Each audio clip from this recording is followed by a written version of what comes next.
Hey guys, tonight we're diving fork first into humanity's most questionable dinner decisions. The kind of meals that make you grateful for instant noodles and expiration dates.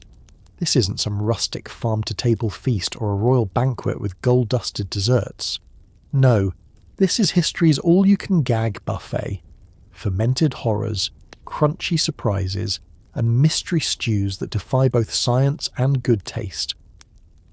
Before you settle in with your hopefully safe snack, take a second to like the video and subscribe. But only if you're brave enough to stomach what's coming. Drop a comment telling me the most revolting thing you've ever eaten and what time it is where you are. Bonus points if you're watching this while eating. Now dim the lights. Let the fan hum gently like an ancient tavern breeze and swaddle yourself in a blanket that smells nothing like salted fish guts. Because tonight, we're travelling through time via humanity's worst recipes. Let's pause for a second. Have you ever wondered what ancient Romans actually tasted when they slurped up their legendary fish sauce? Did medieval peasants really eat bread that made them hallucinate? Could you stomach a Viking dinner, or would you flee at the first sight of boiled sheep's head? What did royalty eat when their cooks ran out of spices and started getting creative with animal parts? Did the Victorians invent jellied eels as a prank? And why, in the name of all that is holy, would anyone eat a century egg?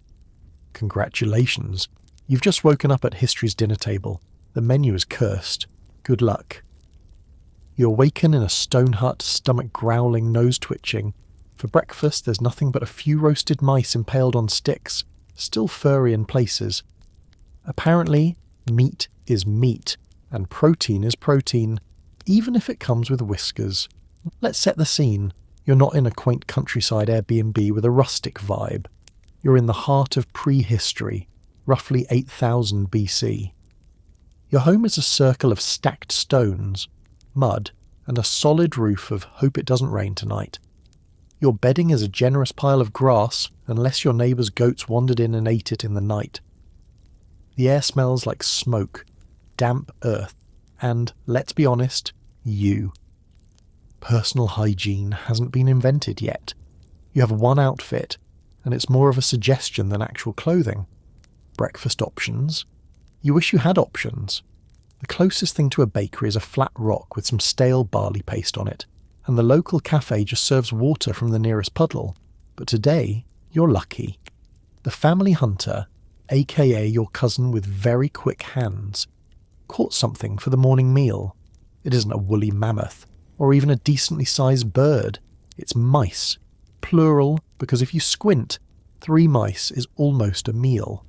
Here's your job. Take a stick, skewer the mouse, hold it over the embers left from last night's fire. The skin is supposed to crisp, but mostly it just singes, sending up wisps of hair-scented smoke that make your eyes water. The sizzle means it's almost ready, or maybe that's just the fleas leaving. Either way, you brush off what you can and brace yourself. It's time to eat.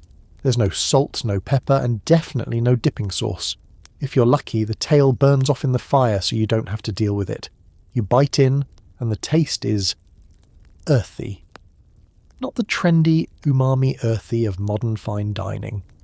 Just actual earth, because field mice don't come pre-washed. The texture is crispy in places, chewy in others, and at least one tooth finds a tiny alarming crunch. Is it bone? Is it something else? You'll never know. You glance at the rest of your family. Your mother is expertly stripping the meat off her mouse with her teeth. Your sibling, clearly smarter than you, is just swallowing theirs whole. The youngest child in the hut is still playing with their breakfast, squeaking the mouse at the family dog. The dog looks offended, as if even it has standards. Let's pause for a moment. How did we get here? Turns out the Neolithic diet is mostly whatever you can catch, dig, or pry out of a tree with a sharp stick. There's no farming yet, not really. If you're lucky, there's a handful of barley or some berries to go with your mouse. Sometimes you find nuts. Sometimes you find out you're allergic to nuts. Life is an endless roulette of risk and mild dietary terror.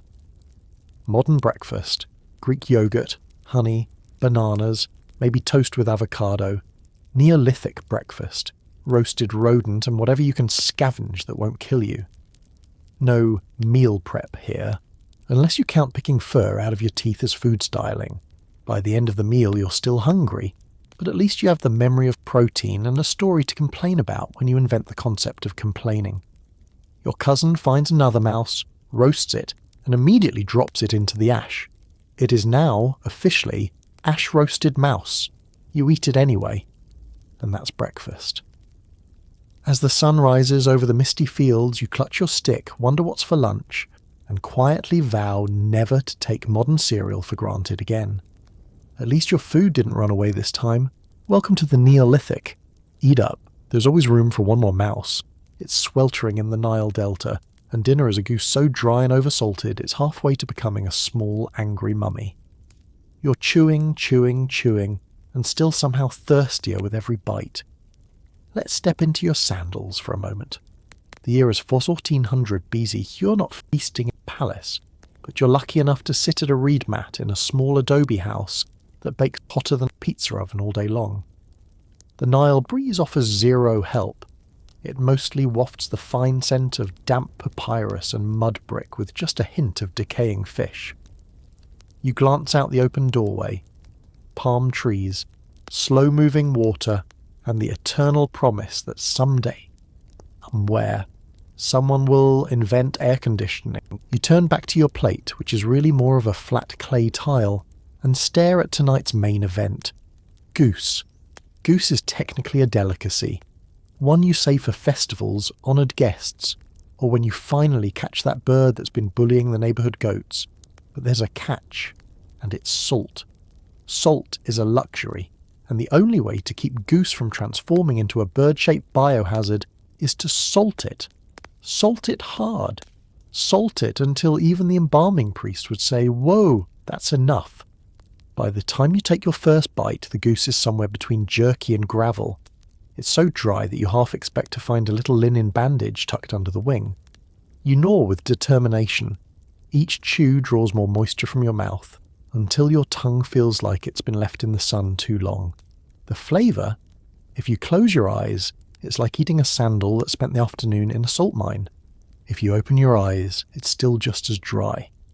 You look around the room. Your family is locked in the same struggle, jaws working like ancient stone mills, sweat beading on foreheads. Even the cat gives up after a half-hearted lick and stalks off in search of softer prey, like a beetle or a shoe. Conversation slows.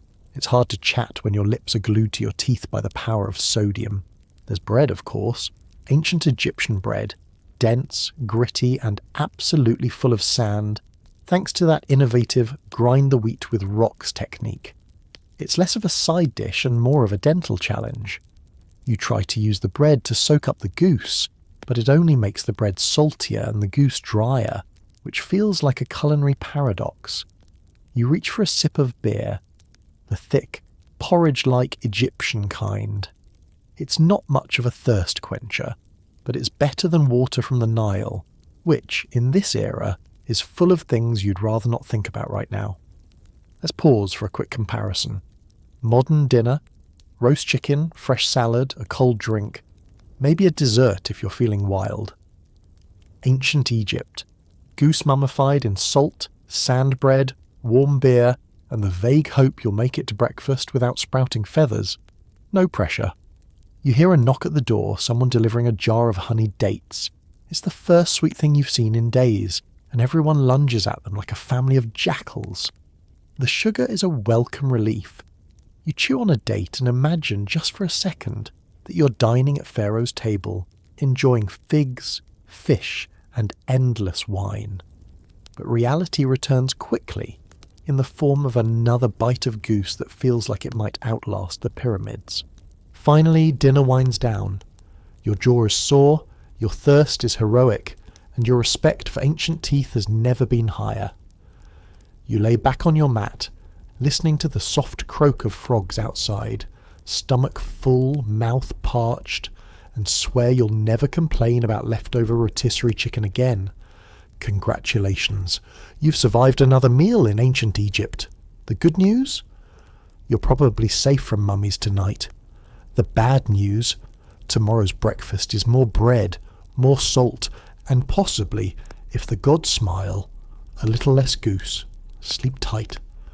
Tonight's feast, a pot of black soup. Pig's blood, vinegar, and mystery bits served with sausage that's as likely to contain goat as it is to contain regret. The Spartans swore by it. Everyone else swears at it. Let's set the scene. You're in Sparta, a land where childhood games involve wrestling. Dinner parties are just group endurance tests, and the phrase, "you are what you eat," is starting to feel like a threat. The sun has gone down, and the whole city-state is gathering for the Syzysia, Sparta's very own dine-or-die communal meal. You squeeze onto a hard wooden bench between warriors who look like they could bench press your entire family. The room is smoky, loud, and smells like boiled iron. It's less a dinner party, more a test of your will to live. In front of you sits a clay bowl filled with black soup. The surface is glossy, the colour somewhere between midnight and "did someone drop a horseshoe in here?" The aroma is generously robust. Pig's blood and vinegar, a combination that only a Spartan could love, and only after years of losing taste buds to training injuries. You steel yourself, grab your spoon, and scoop up a serving. The flavour is intense. The vinegar is supposed to cut the blood, but it mostly just picks a fight with your sinuses. Next to the bowl lies the sausage. It's homemade, of course, but not in the charming artisanal way you see at farmers' markets. No, this sausage is mysterious, lumpy, and gives off a faint air of challenge. It might be lamb, it might be goat, it might be whatever was unlucky enough to wander into the kitchen this morning. Some say the best way to eat it is not to ask questions. You consider that excellent advice as you take your first bite. The texture is varied. There's definitely meat in there. Probably. There are also bits that crunch, which is never a promising sign in a sausage. Maybe bone, maybe not. You keep chewing and try to maintain eye contact with your neighbour, who's demolishing his bowl of soup with a look of grim determination. Spartans are famously stoic. This dinner is proof. The flavour is rich, gamey, and just a little alarming. You suddenly remember that in ancient Greece refrigeration is just a rumour. Let's do a modern comparison. Today you can stroll into a restaurant and order blood sausage with a flourish. It'll be served on a tiny plate, maybe with a little sprig of parsley, and you'll be assured it's a delicacy. In ancient Sparta there is no parsley. The closest thing to garnish is the odd piece of gristle floating on the surface. Your beverage options are limited. Maybe some thin, sour wine or watered-down vinegar that makes you miss the soup. You glance around the mess hall. There's no hiding your feelings about the food. Spartans are trained to spot weakness. You grit your teeth, swallow another spoonful, and try to focus on the conversation. Mostly, everyone is talking about battles, training injuries, or who can eat the most soup without passing out. The elders insist the soup makes you stronger. The younger Spartans look sceptical but too proud to complain. You try not to think about the alternative. If you can't stomach the soup, you might be asked to go find more pigs. And just when you think you're done, someone passes you another link of sausage. Eat up, they say. It puts hair on your chest. You already have hair on your chest. This will probably put hair on your soul. You finish dinner feeling simultaneously fortified and slightly traumatized. You're grateful for the calories and protein, but can't shake the sensation that your taste buds have staged a protest and left the building. As you lay down to sleep on a very thin straw mat, you reflect on the famous Spartan saying, "If it doesn't kill you, it makes you stronger." You survived black soup and questionable sausage. You're basically invincible now. And if anyone asks how it was, you'll swear by it, just like a Spartan. Or at it, depending on the day. You sit beside a roaring Roman banquet. The main event is garum, a fermented fish sauce so pungent it could peel paint off a villa wall. Romans splash it on everything. The scent lingers for centuries. Let's set the table and brace your nose. You're reclining on a marble bench, draped in a toga that feels suspiciously draughty. Around you, every social climber in the city has gathered for a feast, talking loudly and gesturing with bread. The air's thick with heat, sweat, incense, and the undeniable punch of something fishy. This isn't just a fish market in July. It's the signature smell of garum, the ketchup, mustard and hot sauce of the Roman world, all at once, only much more likely to provoke tears. How does one make garum, you ask? Simple. First, you gather small fish, anchovies, mackerel, or whatever you find on a bad day at the docks. Next, layer them in big clay jars with sea salt and leave them in the sun for months, sometimes up to a year. The magic happens when the fish dissolve, bones and all, into a sludgy liquid that separates into 3 layers: top oil, middle sauce, bottom sludge. Naturally, you want the middle bit, which is then strained, bottled and shipped across the empire at outrageous prices. The rich brag about their vintage garum like modern hipsters brag about craft beer. At tonight's banquet, everything is drenched in garum. The bread, dipped in it. The salad, bathed in it. The roast dormouse, yes, that's a thing, stuffed with it. Even the dessert gets a drizzle just to keep things lively. You take a tentative bite of cabbage. The flavour. Imagine someone left sardines in the sun, squeezed them out like toothpaste, then dared you to call it a delicacy. Garum's taste is bold, savoury and absolutely unforgettable. For better or much, much worse. As you chew, you catch snippets of conversation. One senator swears by the health benefits of garum. Apparently it can cure a headache, improve digestion, and possibly resurrect a hungover centurion. Another guest argues that nothing brings out the flavour of boiled cow's udder quite like an extra ladle of garum. You notice that the slaves are keeping a safe distance from the sauce bowls, perhaps wisely. Let's do a modern comparison. Today, you might dash a little soy sauce on rice or fish sauce on pad thai.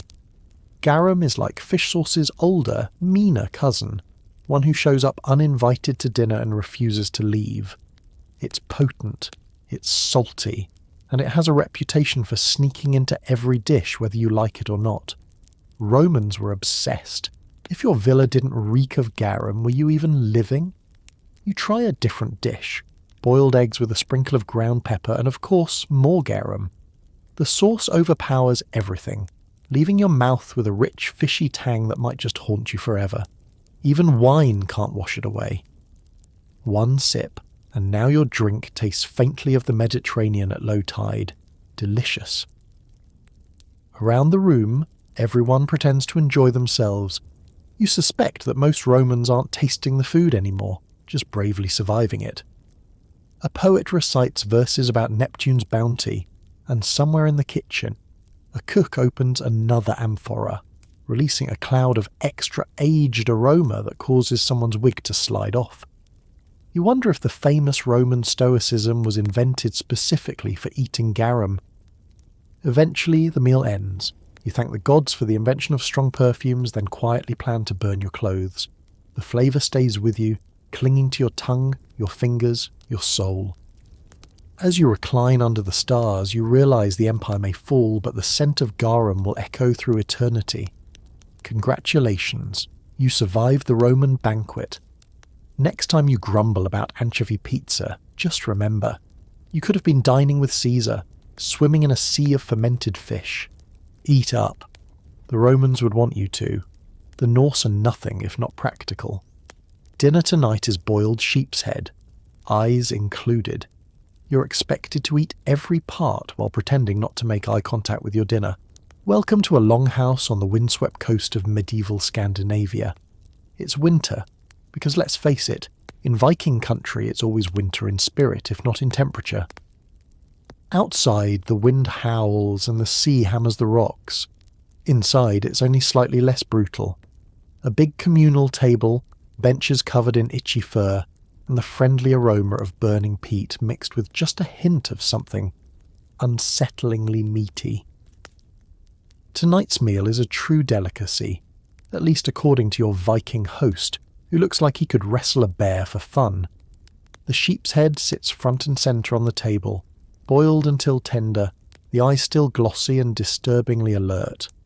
If you're lucky, the fur has been singed off. If you're not, you get a little crunch with your dinner. The cheeks are plump, the tongue is thick, and the jaw, if you can work it loose, is the Norse equivalent of a surprise prize in your cereal box. You're told not to waste anything. Vikings are famous for their efficiency, especially with food. After all, when winter lasts half the year and nothing grows except for beards and legends, you eat what you can and give thanks that it doesn't try to eat you back. Nothing wasted means nothing wasted. The skull is split so everyone can dig in, with family members and warriors helping themselves to their favourite bits. One child grabs an ear, an elder spears an eyeball, slurping it with the nonchalance of someone who's seen far, far worse. Let's talk about the taste. The meat itself is actually not bad. Tender, rich and slightly sweet from hours of boiling, with a faint smokiness from the fire. The skin, that's another story. Chewy, a little rubbery, and the kind of thing that makes your jaw muscles consider unionizing. The tongue is surprisingly popular, a Viking delicacy said to bring strength and, depending on who you ask, luck in love. You eye the tongue suspiciously. Maybe it's better not to be lucky in love tonight. Then there are the eyes. Ah, yes, the eyes. If you thought staring down your dinner was uncomfortable, try having it stare back at you. In Viking culture, the eyes are a prized treat, reserved for guests of honour or the bravest warriors, or, as is often the case, whoever sits closest when the host starts handing out the good bits. The texture. Imagine a hard-boiled egg, if it was slightly more gelatinous and came with a built-in dare. You try to swallow quickly, hoping the rest of the table doesn't notice your grimace. Let's do a modern comparison. Today, nose-to-tail dining is a hot culinary trend, celebrated in fancy restaurants by people who drive Volvos and have opinions about sourdough starters. For Vikings, it's just called Wednesday. There's no throwing away the head, not when every calorie matters. The broth from the sheep's head becomes soup for tomorrow. The bones get gnawed or carved into tools, and the leftover scraps are fed to the ever-hopeful house dog, who's watched this whole ritual with professional interest. Conversation flows, fueled by mead, which you desperately hope will wash away the memory of the eye course. The Vikings around you swap stories of raids, storms, and that one time someone tried to cook seal instead of sheep and nearly burned down the longhouse. You find yourself warming to the place, even as you carefully push a piece of skull to the side of your bowl. By the end of the meal, you're full, a little lightheaded, and deeply aware of just how tough it was to survive in the north. No waste, no fuss, no mercy for the squeamish. As the fire dies down and you settle in for a night on a bed of fur, you realise you've truly dined like a Viking. You've stared down dinner, and dinner stared back. Congratulations. You survived sheep's head surprise. Next time you think about skipping a meal, remember, somewhere a Viking grandma is shaking her head at your wastefulness. Eat up and pass the mead. You've earned it. Breakfast is a hearty slice of rye bread, bulked up with sawdust, bark, and surprise a dash of ergot fungus. It's the only bread available. Enjoy the visions. Welcome to a morning in medieval Europe, where your alarm clock is the neighbour's rooster, your bed is a mattress of ancient straw, and your breakfast is less about flavour and more about basic survival. You rub the sleep from your eyes, ignoring the symphony of creaking joints and flea bites, and shuffle over to the table, really just a plank balanced on two barrels. On it sits the family loaf, rye bread, baked 2 days ago, now so dense you could use it as a defensive weapon. This is not the freshly baked bread romanticised in modern bakeries. This is emergency bread. You cut yourself a slice, which requires both hands, a serrated knife, and the determination of a lumberjack. There are visible flecks of tree bark, a gritty undertone of sawdust, and, if you're lucky, a bit of last autumn's acorn meal. It's all about stretching your grain supply. Wheat is for the rich and the church. Rye is for you, and only because it grows where nothing else dares. But here's the fun part. Sometimes rye brings along an uninvited guest. Ergot fungus. It thrives in cool, damp conditions, which, coincidentally, describe your entire village. Ergot is sneaky. No warning, no smell. Just a handful of infected grains mixed into the dough, and suddenly your breakfast is laced with a substance that would later be known for causing hallucinations, seizures, and the kind of visions that make even the most devout peasant wonder if angels really do play the banjo. So you eat your slice, feeling the coarse crumbs scratch your throat, the bark adding a subtle hint of forest floor. By the second bite, your jaw is tired and you're considering if chewing is overrated. The flavour is earthy, yes, but not in a good way. Mostly it tastes like desperation. Maybe, if you're especially fortunate, you find a dead bug baked right into the crust. A little extra protein to start your day. You glance around the table. Your family is engaged in a silent contest to see who can eat their slice with the fewest facial expressions. The youngest, barely old enough to hold a wooden cup, gnaws quietly on a chunk of bread, their expression that of someone who's accepted defeat. Your mother breaks off a hunk and soaks it in weak ale to soften it, turning her breakfast into something resembling beige soup. Let's compare this to a modern morning. Toasted sourdough with avocado, a splash of cold brew, maybe some fresh fruit. Now erase all of that and imagine eating the stuffing from a scarecrow. Welcome to medieval peasant life. As the day goes on, you start to notice the effects of the ergot. Maybe your fingers tingle, your vision blurs at the edges, and the sunlight develops a certain glow. The village priest blames the devil, but you know the truth. You're just having another case of bad bread. Ergot poisoning was so common in medieval Europe it had a name. St. Anthony's fire. People would break out in rashes, suffer convulsions, or, if they were lucky, just spend the day quietly tripping in the cabbage patch. But what can you do? It's not like there's another breakfast option. Oats are for the livestock, eggs are rare, and milk spoils before you even get it home. So you keep eating, keep chewing, and keep hoping today's loaf won't send you on a spiritual journey. If it does, at least you'll have a story for next Sunday's gossip. By the time you finish your bread, you're ready for another hard day of labour. Maybe you'll spend the morning ploughing fields that barely qualify as soil, or herding sheep with more fleas than fleece. The hallucinations, if they come, are just another part of the scenery. Your only comfort is that everyone else in the village is just as hungry, itchy, and slightly out of touch with reality as you are. So eat up, savour every gritty, bark-laced, fungus-kissed bite, and be grateful. You survived another breakfast in the Middle Ages. Just don't ask what's for lunch. You're at a lord's table, and the servants bring out a jiggling jelly, made from boiled fish bladders, bones, and questionable herbs. No one is sure if it's food or a medieval dare. Welcome to the grand hall of a medieval manor, where the fireplace is roaring, the tapestries are musty, and your seat is definitely too far from the exit. Tonight, you're not a peasant, but an honoured guest. Though judging by the menu, honoured may be a medieval code word for guinea pig. The table groans under the weight of dishes both spectacular and suspicious. But the showstopper isn't a roast boar or a golden pheasant. It's a quivering, translucent mound known as fish jelly. Let's break this down. The jelly in question is not your childhood strawberry jam, but a shimmering creation born from hours of boiling fish heads, bladders, and assorted bones until all their gelatinous secrets are released. The resulting liquid is strained, cooled, and set into a shape that frankly looks like it's about to slide off the plate and make a run for the door.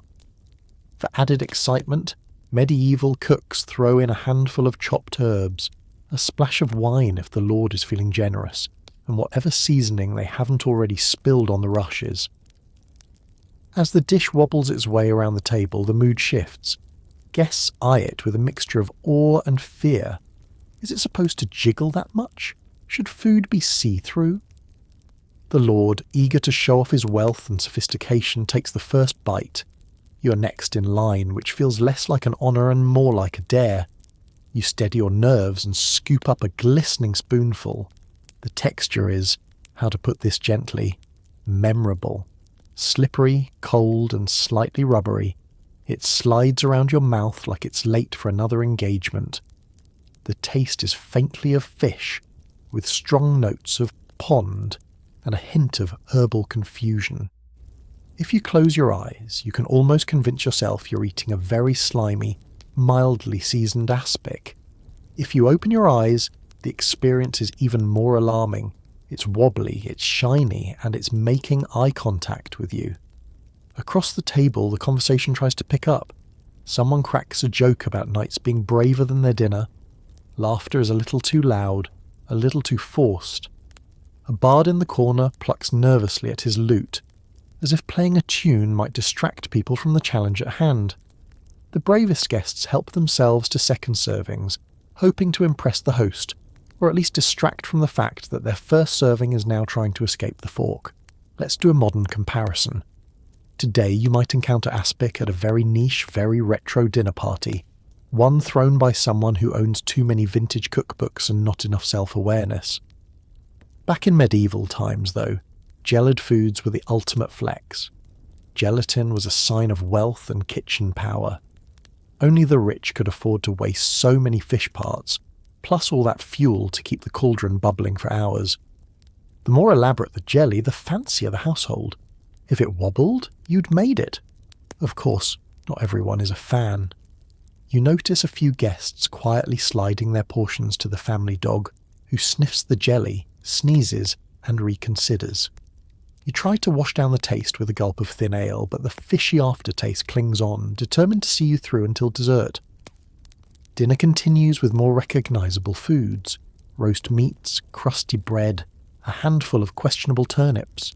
Yet the memory of the fish jelly lingers. It's the talk of the table, the subject of whispered bets and shared grimaces. Will you survive the night? Will you ever trust jiggling food again? As the feast draws to a close, you realise that sometimes being a medieval guest means taking culinary risks. You survived the jelly of fish bladder, and for that you've truly earned your place at the table. Next time you see a shimmering dish at a party, remember, history did it first, and with a lot more fish. Sleep well, and beware of anything that jiggles. It's the height of culture and refinement, so naturally dessert is a sweet tart made with, yes, animal testicles and honey. The chef calls it innovative. You call it, no, thank you. Picture yourself at a candlelit table in Florence, surrounded by frescoes, velvet drapes, and people with more ruffles than common sense. Outside, artists are painting ceilings, philosophers are debating, and everyone is trying to look more important than everyone else. But inside, at the banquet table, history's most questionable dessert is about to be unveiled. Your host gestures grandly to the chef, who appears with a flourish and a tray full of golden pastries, each one twinkling under a glaze of honey and just the faintest whiff of culinary hubris. Let's pause and appreciate the Renaissance mindset. This is an age obsessed with innovation, art, science, mathematics, and apparently animal anatomy. Wealthy patrons demanded novelty and spectacle at their feasts. Want to impress your friends? Forget chocolate, that's for peasants. Real status comes from serving something your guests have definitely never seen before, and may never want to see again. Enter the testicle tart. The ingredients are deceptively simple. A pastry shell, a hearty helping of minced animal testicles, often from sheep, oxen, or the unfortunate barnyard volunteer, mixed with eggs, cream, spices, and a generous drizzle of honey. Everything is lovingly baked until golden brown, and just wobbly enough to make you ask uncomfortable questions about the texture. The chef, a true artist, dusts the top with a flourish of ground cinnamon and maybe a sprig of rosemary, because if you're going to do something this bold, you may as well go all in. As the tart makes its rounds, you feel the eyes of the entire room upon you. Decline, and you risk offending your host and appearing hopelessly provincial. Accept, and you risk, well, everything else. You steady yourself, smile, and take a bite. The first impression is sweet, honey, cream, and a buttery crust. Then comes the filling, soft, delicate, and, how to put this politely, very rich in minerals. There's a faint aftertaste of, shall we say, barnyard authenticity. It's not terrible, but your brain is struggling to reconcile dessert and anatomy. Texture-wise, it's somewhere between custard and sausage, with the occasional chunk that reminds you of the chef's fearless commitment to authenticity. Around you, the other diners display varying degrees of enthusiasm. Some take dainty bites, politely nodding while their eyes plead for mercy. Others dig in, determined to prove their sophistication, or maybe just their ability to swallow. Your neighbour, a merchant with more money than sense, asks for seconds, loudly proclaiming the tart a triumph of Florentine ingenuity. You make a note to avoid his dinner parties in the future. Let's do a modern comparison. Today's food scene is full of boundary-pushing dishes, from molecular gastronomy to chocolate-covered insects. But the Renaissance elite did it first, with fewer safety standards and a much higher risk of surprise organs. The testicle tart is their version of fusion cuisine. Part pudding, part dare, all Renaissance. As the plates are cleared, the host beams with pride. Our chef, he boasts, has redefined dessert for the next century. You force a smile and reach for your wine, hoping a good Chianti can erase the memory. Dessert continues with candied fruits, spiced nuts, and the sweet, sweet relief of almond biscotti. But you know the real star of the evening, the testicle tart, will be the story everyone tells for years, especially your stomach. As the candles burn low and the lute player strums a gentle tune, you marvel at the Renaissance appetite for adventure. You survived the testicle tart. You've dined at the cutting edge of history's culinary spectrum, where genius and madness go hand in hand. Sleep well, and maybe have a word with your taste buds before breakfast. You travel the endless steppe, thirst gnawing at you. Your host passes you a cup of kumis, fermented mare's milk. It's fizzy, sour, and somehow manages to taste both buttery and like a barn. Let's take you to the heart of the Mongol Empire circa the 13th century. You're bouncing along in a horse-drawn cart, the wind in your face and nothing but open grasslands in every direction. Horses outnumber people by at least 5 to 1, and the horizon stretches on forever. The air smells fresh and wild, but there's always an undertone of animal, leather, sweat, and, well, horse.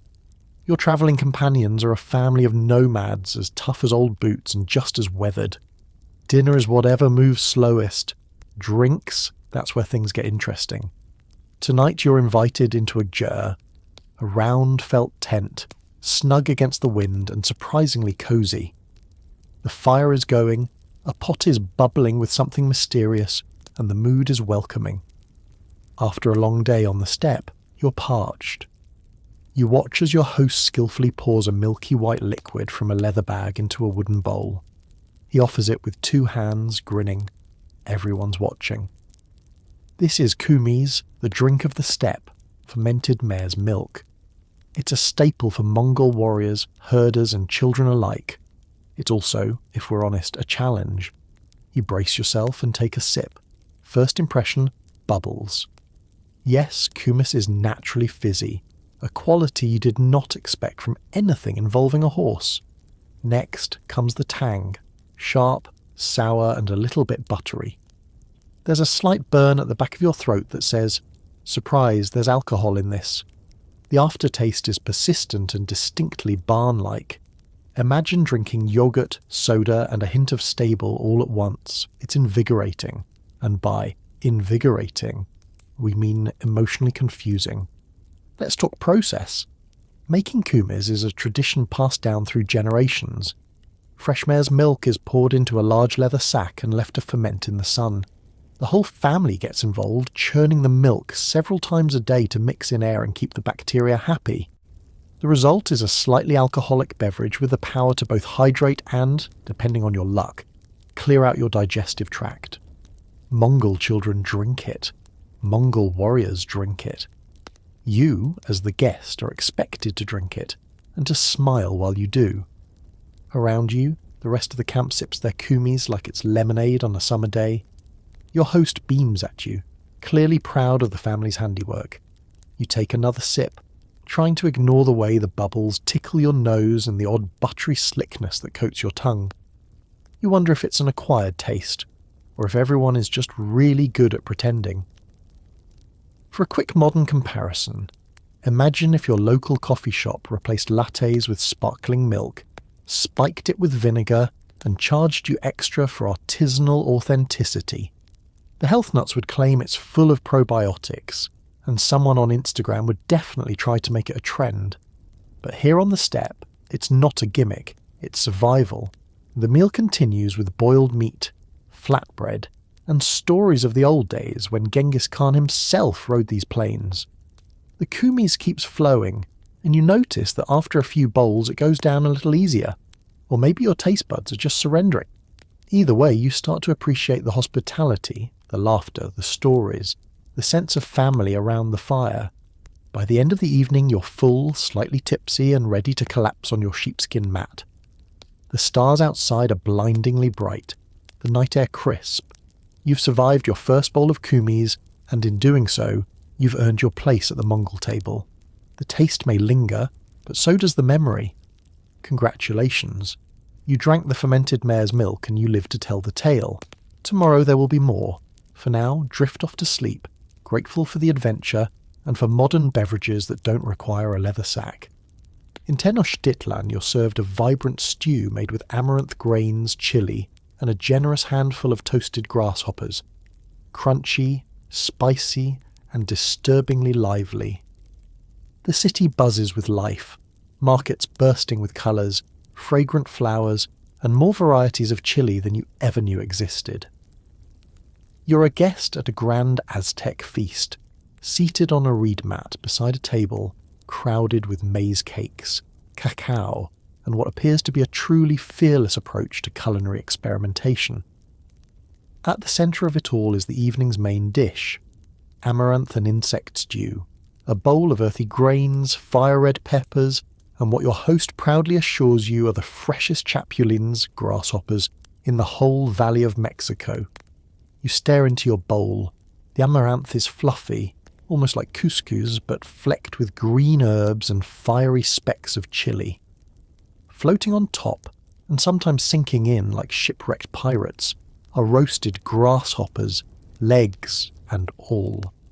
They glisten in the firelight, dusted with a little lime and a lot of bravado. The smell is hearty and savoury, with a whiff of something you can only describe as wild garden meets bug zapper. It's time to eat. You scoop up a generous bite, hoping for mostly grain, but the universe has other plans. A grasshopper perches right on your spoon, antennae curled in a dramatic pose. You crunch down, and it's everything at once. Crispy, nutty, spicy, and just a little too familiar in texture. The chili sets your mouth alight, the amaranth soothes it, and the insects bring an umami punch that's surprisingly, well, insecty. This is not the bland health food of modern supermarkets. This is the flavour of ancient empire, complete with extra legs. Let's talk about context. In the Aztec world, insects aren't just for the desperate. They're a protein-packed treat, toasted on clay griddles and seasoned like street snacks. Chapulines are harvested fresh in season, rinsed and toasted with garlic, lime and a little salt. Sometimes, if the mood strikes, they're thrown in with wild honey for a sticky sweet crunch. But at the imperial table, it's all about spice. Chilies go into everything, including you if you're not careful. Your host is beaming, urging you to try the stew with a slather of pulque, a slightly sour, milky drink that somehow makes the grasshoppers seem less jumpy. Around you, nobles chat and laugh, some popping grasshoppers like popcorn, others savouring them with a ceremonial seriousness that feels almost reverent. You, meanwhile, are locked in a silent battle with your gag reflex, determined not to insult the gods of hospitality. Let's compare to a modern meal. Today, insect protein is the darling of sustainability gurus. Chapulines are sold in trendy bars, sprinkled on tacos, and featured on late-night cooking shows. But for the Aztecs, this wasn't a dare. It was dinner. And honestly, after a few more bites, you get it. The crunch grows on you. The chili sweat makes you feel alive, and the amaranth is genuinely delicious. You just have to stop thinking about the legs. Dessert arrives, cacao spiced with chili and honey, thick and almost chewy, served in painted cups.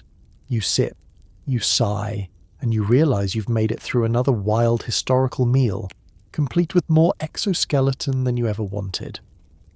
As the night grows cool and drums echo over the city, you lean back, belly full and brain buzzing from chili and new experiences. You've eaten the bugs, survived the stew, and discovered that sometimes history's most intimidating dishes are just a matter of perspective and a lot of chili. Congratulations.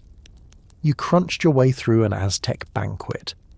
And while you may never look at grasshoppers the same way again, you'll never forget the flavours, the fire, and the fierce pride of a culture that knew how to make every meal an adventure.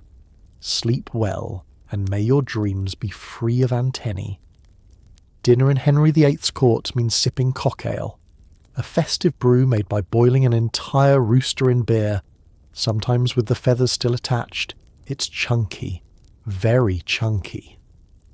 Welcome to the candlelit grandeur of Tudor England, where the table groans beneath platters of roast swan, jellied tongue, and pies stuffed with birds that look suspiciously like they're trying to escape. At the head of the feast sits the king himself, beard glistening with roast grease, goblet in hand, waiting for the next course to arrive with suitable pomp and a small parade of nervous kitchen boys. You, lucky guest, are seated just close enough to the action to witness one of history's strangest culinary inventions, cock ale. The name alone raises eyebrows, and yes, it's exactly what it sounds like, a mixture of ale and rooster, boiled together with a hodgepodge of herbs and, if the chef is feeling especially medieval, whatever was handy. The theory is that this hearty beverage will fortify the spirits, excite the blood, and ward off chills, though nobody seems particularly eager to ask for seconds. A huge flagon is set before you, sloshing ominously. You watch a scullion lad ladle out portion chunks and all. There are feathers floating on the surface, which you try not to think about. You're assured this is festive. You take a tentative sip. It's beer, sort of. But it's beer that's been marinated with the essence of poultry, hints of sage, and something that may or may not have once been garlic. The flavour is complex, to put it kindly. Imagine a chicken soup that got lost on the way to Oktoberfest and decided to make the best of things. The texture is what really gets you. Bits of meat, wisps of skin, and, surprise, a rogue feather. Just to remind you, this is the authentic Tudor experience.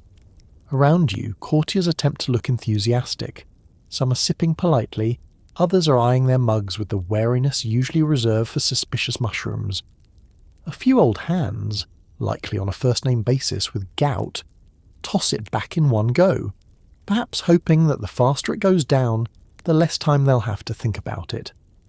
At the king's table, a jester makes a show of chasing a floating feather with his nose, earning a round of laughter that you suspect is part relief, part genuine amusement. Let's compare this to modern times. Today, the most dangerous thing you might find in your drink is a twist of lemon that's seen better days. Cock ale, on the other hand, is the Tudor version of hard seltzer meets chicken soup, except chunkier and served warm. It's not quite soup, not quite beer, and not quite the celebratory beverage you had in mind. Of course, there's a method to the madness. In a world without refrigeration, you use every part of the animal, and what better way to use an old rooster than to drown him in beer and call it medicine? It's said to cure colds, strengthen warriors, and most importantly make for a memorable feast. Whether that memory is fond or traumatic is up to you.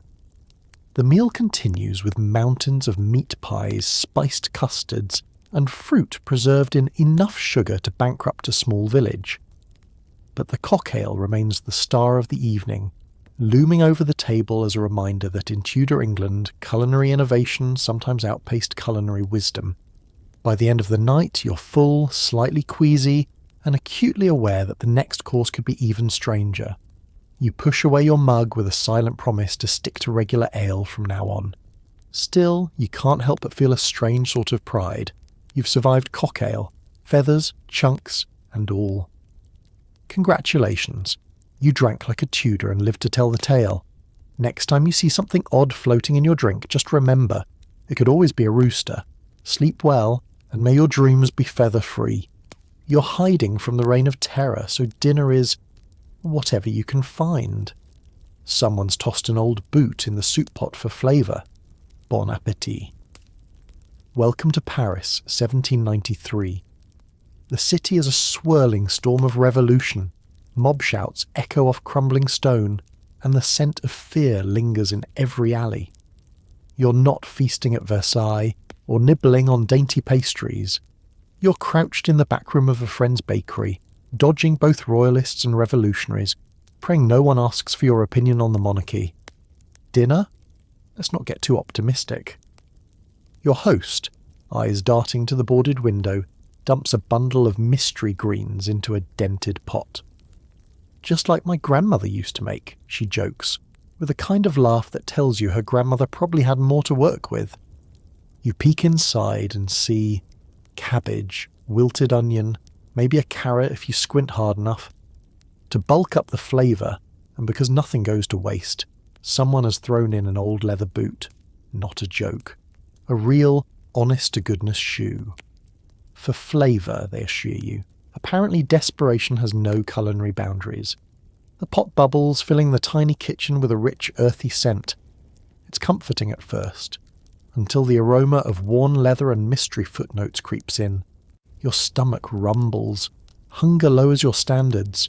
You line up a bowl, scoop out a portion, avoiding the bootlace, and take a brave slurp. The broth is warm, salty, and has a certain robustness. There's an unmistakable undertone of second-hand sandal, and a lingering note of parade through the mud. You're fairly sure you spot a toe print on one of the potato slices. Let's take a moment to appreciate the spirit of the revolution. Liberty, equality, and eating whatever isn't nailed down. When food is scarce, people get creative, or, in this case, downright heroic. The humble shoe becomes a flavour bomb, a chewy relic meant to convince your taste buds there's meat somewhere in there. If you're really lucky, maybe some marrow has seeped in from that stubborn soul. Conversation is subdued. No one wants to talk about bread shortages or what the neighbours are boiling for supper. Someone tries to liven the mood by reminiscing about actual beef stew.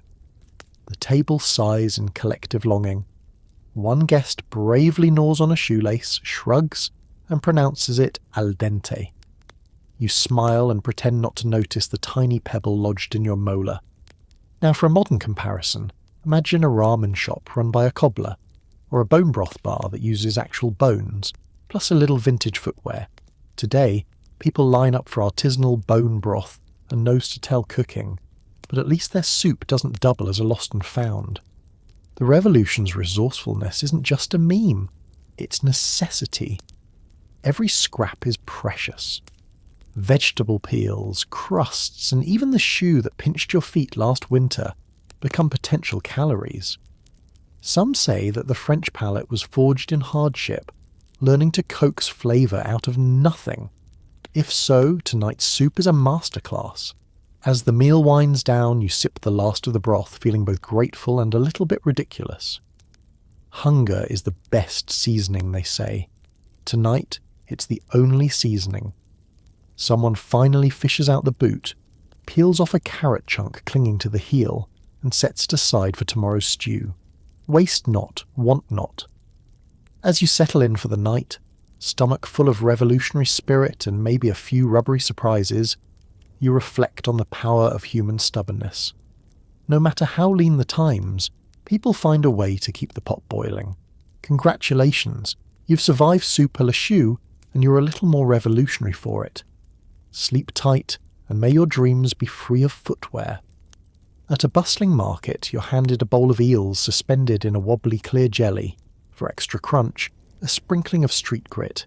It's a London classic, apparently. The year is 1852.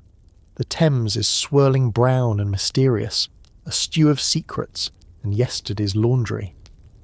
You pick your way through the mud-slicked cobblestones of Billingsgate Market, dodging a donkey cart and a shouty fishmonger who may or may not have just threatened to feed you to the river. Everywhere, The air is thick with fog, coal smoke, and that special London perfume, a blend of low tide, horse, and dreams that never quite dried out. You're hungry, very hungry. You pass up the boiled sheep's heads, blink at a display of suspicious pies, and finally stop at a stall with a cheerful sign, "Best jellied eels in town." The man behind the cart has hands like grappling hooks and an accent thicker than his apron. With a wink he plops a wobbly mound of clear jelly, glistening with mystery, into a bowl. Nestled inside, long pearly chunks of eel, curled and glistening, like someone dropped a snake into a snow globe.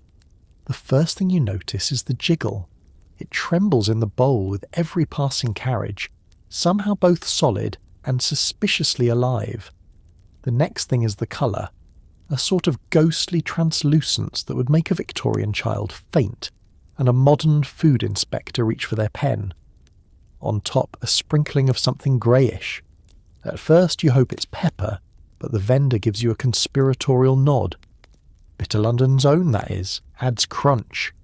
You steel yourself, scoop up a bite, and get the full effect. Cold, slippery, and just a little briny.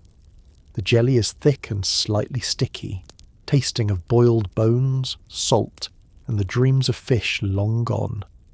The eel itself is tender but oddly chewy, with the occasional sliver of skin that reminds you these creatures once slithered through something even dirtier than the Thames. The crunch on top turns out to be exactly what you feared, a cocktail of soot, sand, and London authenticity. Let's pause for a modern comparison. Imagine a trendy tapas bar serving aspic with sustainable seafood and a dash of activated charcoal for health. In Victorian London, the only thing activated is your jaw as you try to chew through the wobbly, unctuous mess. This isn't cuisine, it's an edible dare. Yet to your fellow market-goers, this is comfort food. They slurp it down by the bowlful, chasing it with a pint of stout and a laugh that sounds like a cough. Children jostle for a taste, grubby hands reaching for spoons sticky with eel and anticipation. For the working poor of London, jellied eels are cheap, filling, and, miracle of miracles, don't require teeth. Which is good because nobody seems to have any. You glance around at the swirling fog and glistening cobblestones, watching people enjoy their slippery, shimmery meal. You try another bite. It gets easier, but only in the way that heartbreak gets easier. Eventually, you just surrender. The jelly melts, the eel slides down, and the grit, well, you hope it builds character, or at least strengthens your immune system.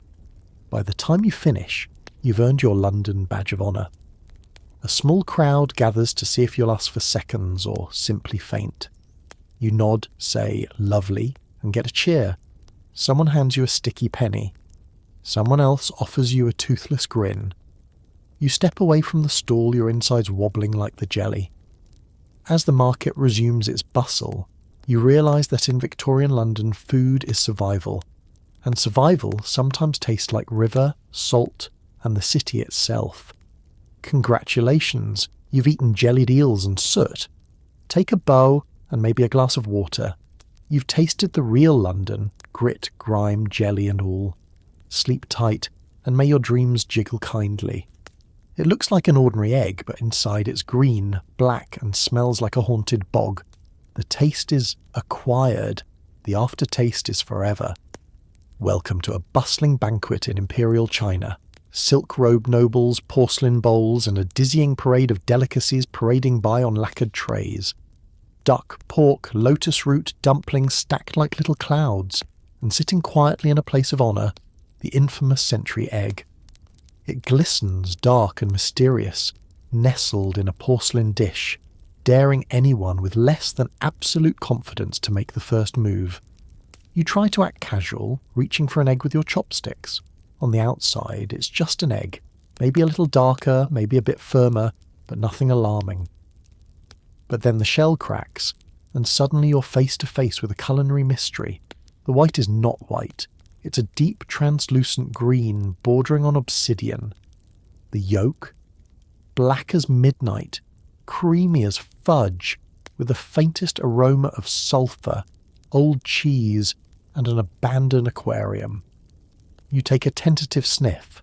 The smell is complex. Think swamp on a hot day, mixed with blue cheese, and a note of, "Why am I doing this?" wafting up for good measure. You glance around the table. The elders are beaming with pride, urging you to eat up. This is a delicacy, after all, and not for the faint of heart. You take a bite. The texture is jelly-like, smooth but oddly firm. The flavour arrives in waves. First there's salt, then something earthy, then a tang that you'd swear was ammonia, but, as your host explains, is the essence of tradition. You nod, smile politely, and try to swallow without making a face. The yolk melts on your tongue with the unctuousness of creamy cheese, but the flavour is so strong, so oddly ripe. You briefly contemplate your life choices. Let's pause for a modern comparison. These days you might find century eggs sliced atop congee at a trendy dim sum spot, or starring on a food challenge show, daring contestants to survive the aftertaste. But here, in the heart of Imperial China, it's a culinary achievement, a demonstration of patience, preservation, and a willingness to eat things most people would classify as science experiment gone rogue. The process is both ancient and artful.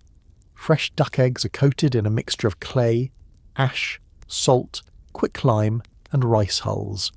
They're then tucked away for weeks or even months, no one's counting too closely, until a chemical reaction works its magic. The result is an egg transformed, preserved, pungent, and more than a little intimidating. Around the table, everyone is digging in, pairing their century egg with pickled ginger or spicy chili oil, claiming it opens the palate and builds character. Some kids are sneaking slices to the family dog, who seems to regard it with a healthy suspicion. You notice the texture grows on you, even as the flavour lingers like a persistent ghost. There are stories, of course, tales of emperors who demanded century eggs at every meal, of poets who compared them to precious jade, of travelling merchants who tried them once and never quite recovered.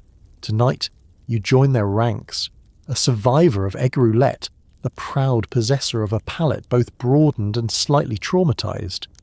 The meal moves on, but the century egg sticks with you. The aftertaste is, as promised, eternal. You sip tea, you try a bite of dumpling, but the egg's presence lingers, like a memory or a moral lesson. You've tasted something ancient, powerful, and, if you're honest, surprisingly memorable. So, congratulations. You braved the century egg and lived to tell the tale. Next time someone dares you to try something exotic, you can simply smile, think of the haunted bog, and say you've already done worse. Sleep well, and may your dreams be free of sulphur and shadows. It's the frontier, and your only cure for indigestion is a glass of tomato ketchup prescribed as medicine. Spoiler, it does not cure anything, but you will burp tomatoes for hours. Let's set the scene. The year is 1837, somewhere between the West and wherever you manage not to die of dysentery. Your log cabin creaks in the prairie wind, and you're bundled in every piece of clothing you own, because insulation is a luxury reserved for the afterlife.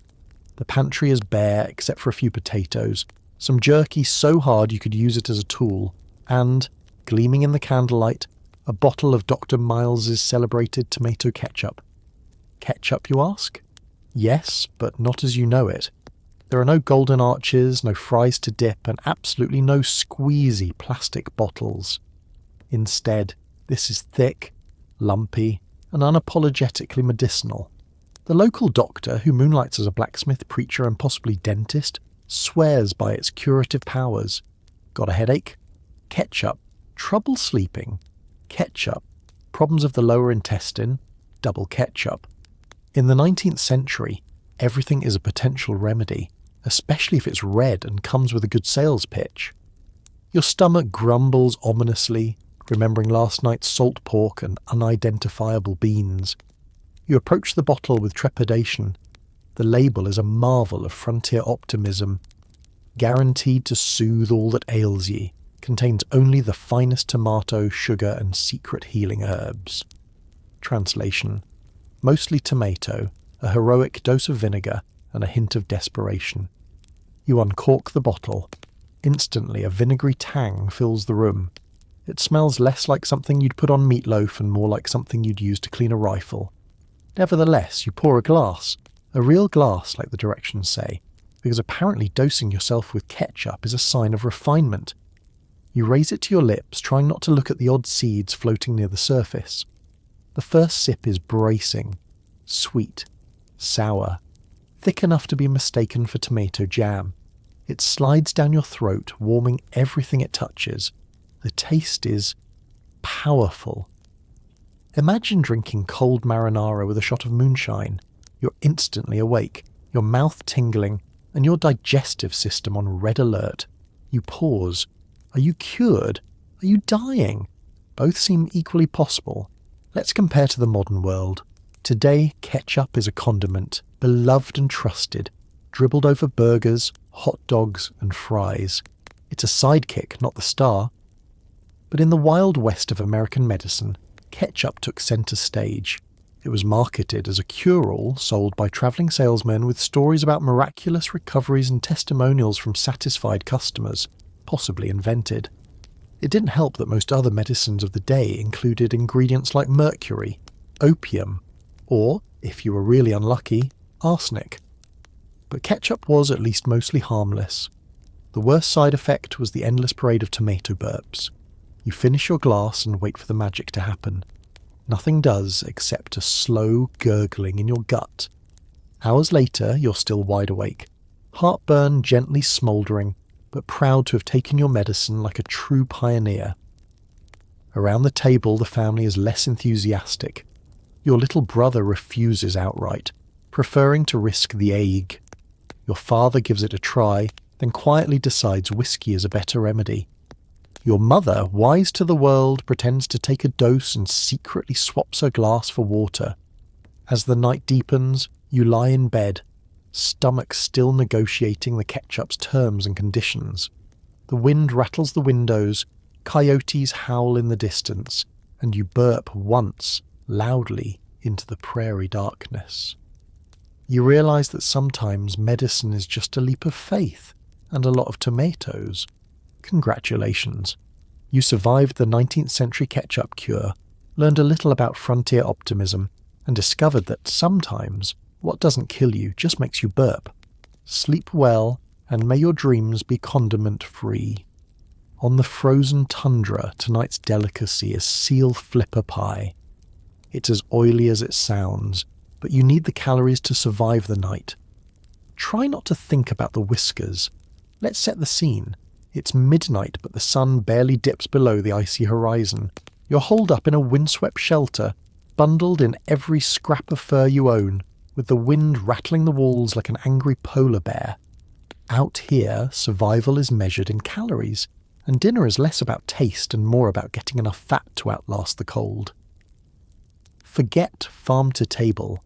This is hunt to stomach, with nothing between you and the Arctic wind but a thin wall of snow, animal skins, and sheer stubbornness.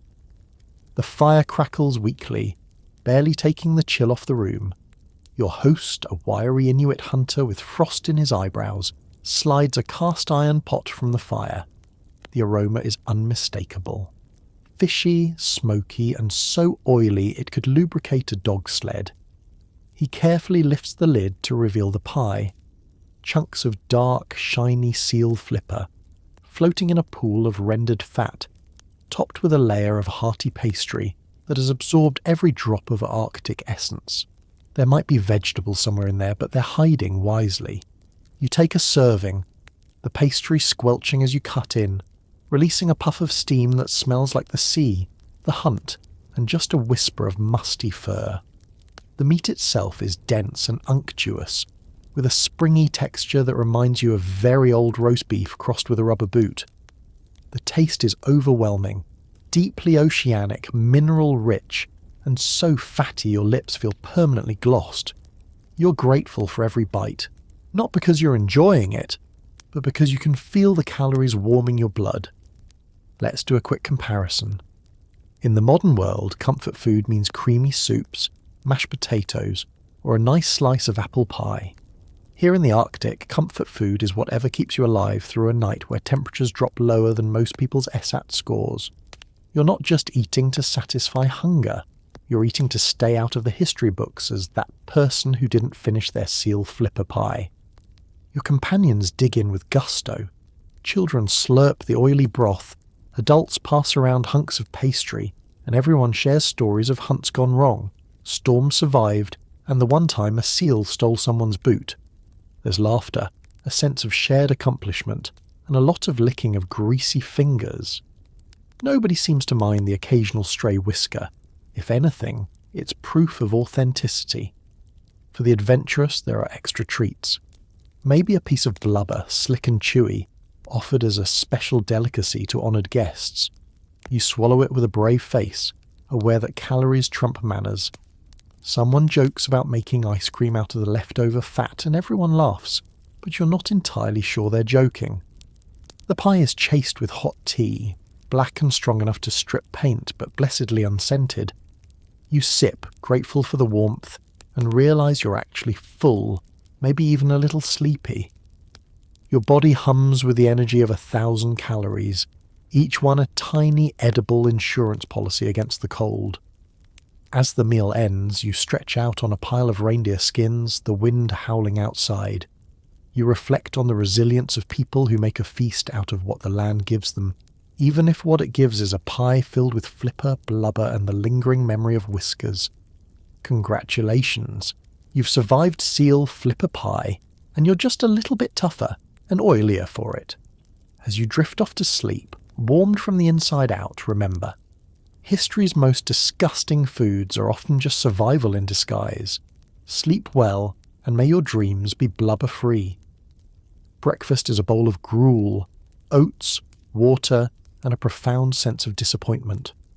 Rumour has it that if you find a lump you get a wish, or maybe just food poisoning. Let's set the scene.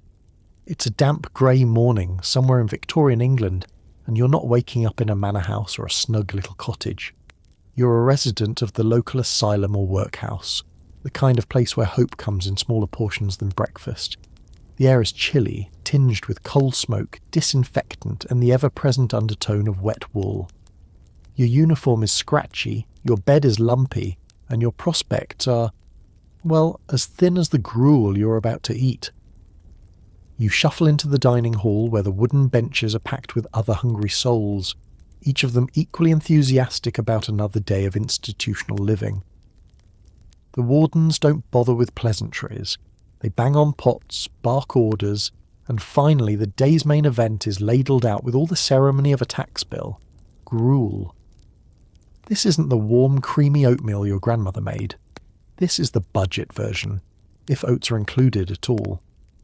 Your bowl is filled with a translucent greyish liquid that wobbles with existential dread. The few visible oats drift near the bottom, outnumbered by the bubbles. There's no sugar, no salt, and absolutely no fruit, unless you count the occasional black speck of mystery origin. And then, of course, the legendary lump, a prized or feared surprise in this ocean of disappointment. Find one, and you might get a wish, or a toothache, or both. The first sip is an emotional experience. The taste is mostly water, with a suggestion of grain and an aftertaste that can only be described as regret. The texture is thin and slippery, with the occasional resistance of an oat flake or that famous lump, which somehow manages to be both chewy and alarming. Across the table, someone bravely attempts to eat with a spoon, while others just drink it down like medicine and hope for the best. Conversation is minimal. No one has the energy for jokes this early, and frankly, the gruel doesn't inspire confidence in a brighter future. The staff paces up and down, keeping a keen eye out for anyone daring enough to complain. You realise that here, even disappointment is rationed. Let's do a modern comparison. Today you might spend extra on overnight oats with chia, almond milk, honey, and Instagram-worthy toppings. Victorian asylum gruel is the polar opposite, a culinary experiment in subtracting joy. It's so bland, even your memories taste of water. And yet, gruel does its job. It's easy to make in vast quantities, almost impossible to mess up, although somehow they often do, and just filling enough to keep you upright until lunch, when the menu will be equally uninspiring. Sometimes there's a side of stale bread, but mostly it's just gruel, watered down, bulked up, and served with a ladle of institutional indifference. You notice a faint smile from the old man across the table. He claims he's found a lump. You're not sure if he's joking or delirious from hunger, but he closes his eyes and makes a wish anyway. Someone else tells a story about a friend of a friend who once found a raisin. No one believes him, but the rumour is almost as nourishing as the food. You finish your bowl, not because you're satisfied, but because you're required to. The hunger remains, hovering like the morning fog outside. Still, there's a certain camaraderie in shared suffering, a quiet, stoic resilience that grows every time you survive another bowl. Congratulations, you've endured Victorian gruel, and in doing so, have joined the long tradition of people who survived history's blandest breakfast. Take comfort in your next meal, whatever it may be, and may your wishes, lump or no lump, come true. Sleep well, and may your dreams be seasoned at last. World War I rations have arrived. Open the can and behold Maconochie stew, a soupy mass of turnips, carrots, and beef bits in a brine that tastes of metal and sorrow. Welcome to the Western Front circa 1917. You're huddled in a muddy trench, boots half submerged in a cold, oily puddle, your breath making little clouds in the damp, shell-shocked air. The constant thump of distant artillery and the low murmur of anxious soldiers are your background music. You have not seen a fresh vegetable, a dry sock, or a reason to be optimistic in months. But today, the supply sergeant is doing his rounds with a special treat, Maconochie stew. The can lands in your hands with a dull thunk, the sound of dinner and dashed culinary hopes. The label boasts of hearty beef and vegetables in rich gravy. You suspect whoever wrote it has never actually eaten Maconochie.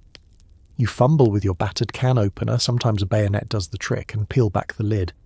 Instantly a whiff of sour, tinny air escapes, followed by a dribble of greyish liquid. You brace yourself and peer inside. Floating in a pale broth are chunks of turnip, slivers of carrot, and what can only charitably be called beef. The texture ranges from mush to mystery, all bathed in a brine that manages to taste both metallic and suspiciously like sadness. You dig in with your battered spoon, the tin scraping like a distant echo of home. The first mouthful is a revelation, not the good kind. The turnips are soft but still manage to fight back. The carrots are limp, and the beef is chewy enough to make you doubt its ancestry. The stew is oddly cold, no matter how long you hold it over the sputtering trench stove, and the flavour is a complicated dance of salt, iron, and nostalgia for food you never even liked before the war. Your mates joke that if you let Maconochie stew sit long enough, it'll congeal into something you can patch your boots with. Some swear it tastes better cold, others say it's best eaten in the dark where you can't see what you're chewing. There's a running debate about what the gravy is actually made from, with the consensus being not hope. Still, you eat it, because it's calories, because it's warm sometimes, and because the alternative is nothing at all. Let's do a modern comparison. Today's soldiers might grumble about MREs, those meals ready to eat. But at least they come with a dessert, a hot drink, and the occasional hot sauce packet. Maconochie is none of these things. It's the original mystery can dinner, designed to travel well, last forever, and destroy morale in equal measure. Around you, men swap horror stories. The time someone found an unidentifiable lump. The time an entire can was just brine, no meat. The day someone tried to season theirs with mud and claimed it was an improvement. The stew is the stuff of legends, a shared misery that's almost comforting in its predictability. You finish your can, scraping the sides for every last morsel, partly out of hunger, and partly because wasting food here is unthinkable. The aftertaste lingers, metallic and mournful, but you've got a little warmth in your belly. The officer walks by, glances at your can, and cracks a rare smile. "Good, isn't it?" he says, not waiting for an answer. As night falls and you settle back into the mud, stomach grumbling for something, anything that isn't makanoshi, you realise you've survived another day at the front. Congratulations. You've eaten the infamous stew and you're still here. Tomorrow's rations may be the same, but so is your resolve. Sleep if you can, and may your dreams be free of turnips and tin cans. Food is scarce, so the bread is bulked up with sawdust. You gnaw and chew and ponder the meaning of roughage. Hope your teeth are feeling sturdy. Let's drop you into the heart of the Soviet Union. Winter, 1942. The wind outside howls like a pack of wolves who just learned about communism. You're bundled in every coat you own, pressed shoulder to shoulder in a communal kitchen with a few dozen equally hungry souls. The stove sputters, the air smells of cabbage and boiled socks, and the walls themselves seem to shiver. On the table, your ration, a hunk of bread, roughly the size of your fist, wrapped in a scrap of yesterday's newspaper, and so dense you're not sure if it's food or an improvised weapon. This is not the bread of Parisian dreams. This is survival bread, a loaf stretched to its limits with anything remotely edible. Potato peelings, acorn flour, weeds, and, most notoriously, sawdust. Yes, sawdust. Not in a cute artisan rustic loaf way, but in a the flour ran out weeks ago way. Officially it's called cellulose. Unofficially it's the reason the dentist is always busy. You break off a chunk, it's alarmingly heavy. The outside is rock hard, while the inside has the unique texture of slightly damp wood shavings, held together by desperation and state-issued yeast. You take a bite. The first sensation is resistance, like the bread is fighting back. The taste? It's mostly bland, with undertones of bark and the kind of earthy grit that makes you check to see if you're actually chewing on a stick. The crust scrapes your gums, the interior crumbles with the mouthfeel of packing material. Every chew releases a fresh burst of splinters. Let's compare this to a modern meal. Today you might worry about gluten or carb counts. In Soviet Russia, your main concern is, can I actually finish this without losing a filling? Fibre? Oh, you're getting plenty. So much in fact that the phrase gut health takes on a whole new meaning. If roughage is good for you, this bread will make you immortal. Around you, the other diners gnaw in silence, focused on the task at hand. The kitchen is quiet, save for the sound of chewing and the occasional tooth breaking. Someone tries to soften their bread in hot water, but all it does is create a new dish, bread soup, a grey gluey paste that somehow manages to be less appetizing than the original. The old lady at the end of the table reminisces about real bread, white, fluffy, aromatic. The rest of you pretend you remember what that tasted like.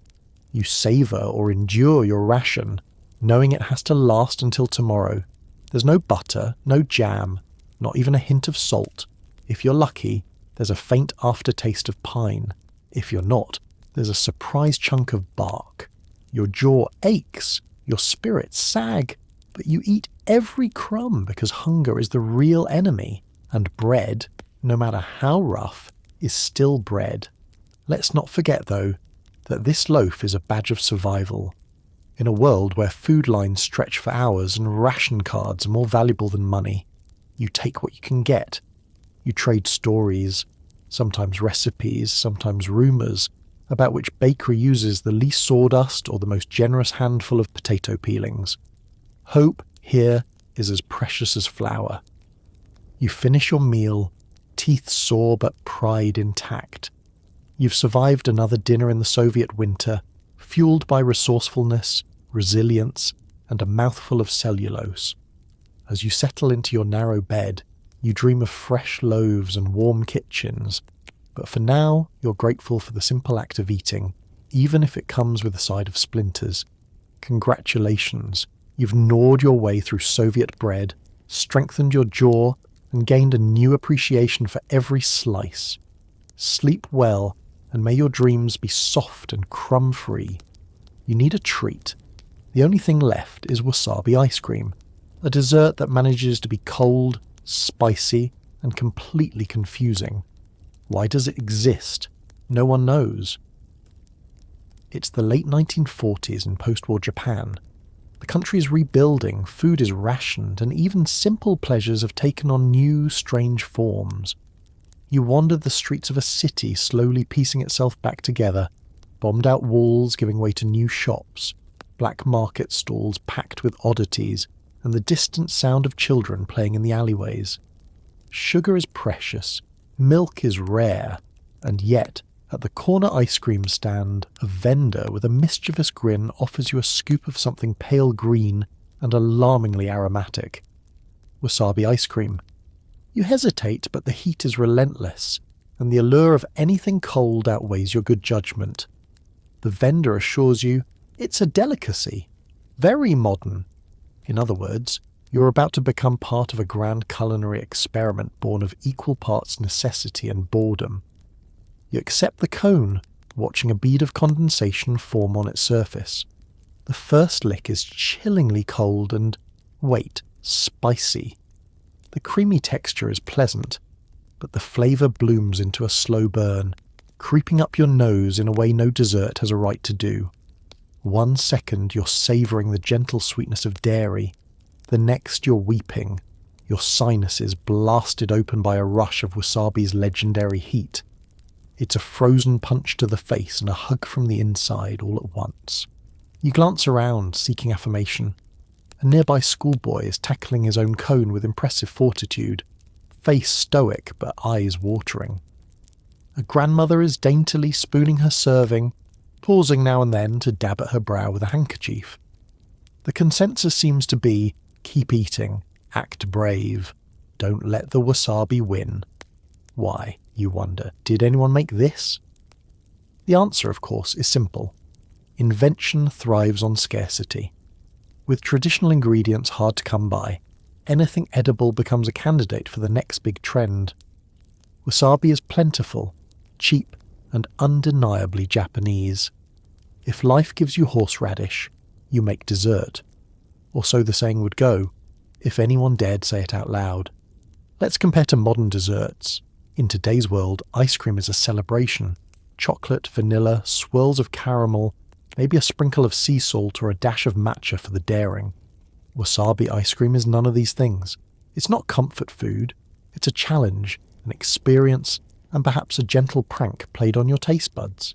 It's like eating gelato and suddenly realizing you've walked into a sushi restaurant by mistake. You soldier on, determined to finish what you started. The cold soothes your parched mouth, but each new bite reignites the fire. Somewhere between pleasure and panic, you find a sort of harmony. Maybe this is what resilience tastes like. Sweet, fierce, and a little bit odd. Conversation at the ice cream stand is light, but everyone shares a knowing look. You're all in this together, survivors of both war and wasabi. Someone cracks a joke about inventing pickled plum popsicles or soy sauce sorbet. Everyone laughs, and you suspect the jokes are only half in jest.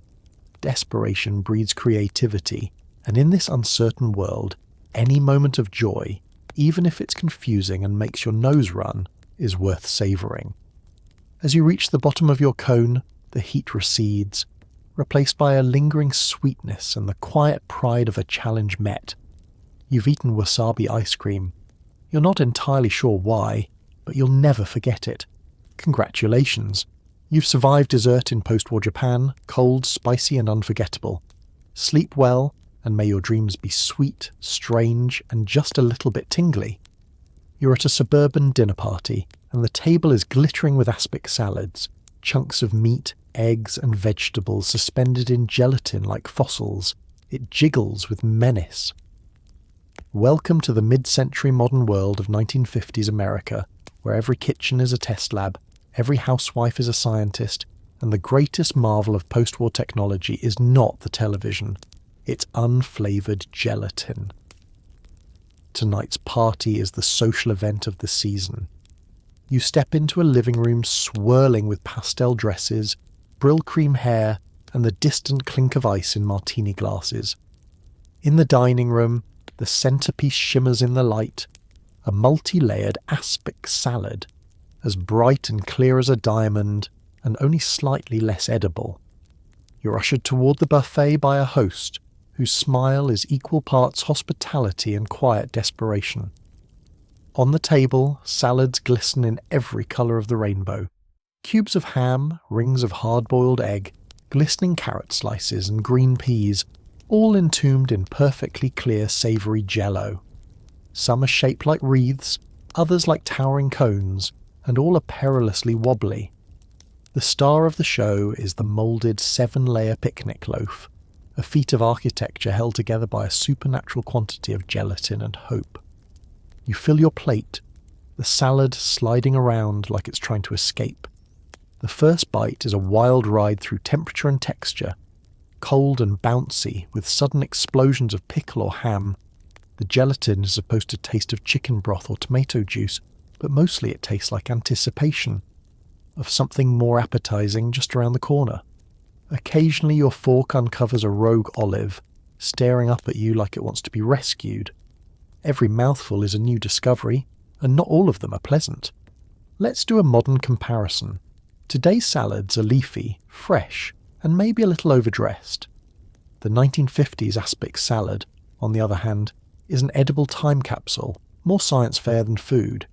It's the result of a post-war boom in convenience foods, refrigeration, and the firm belief that everything, absolutely everything, can and should be jellied.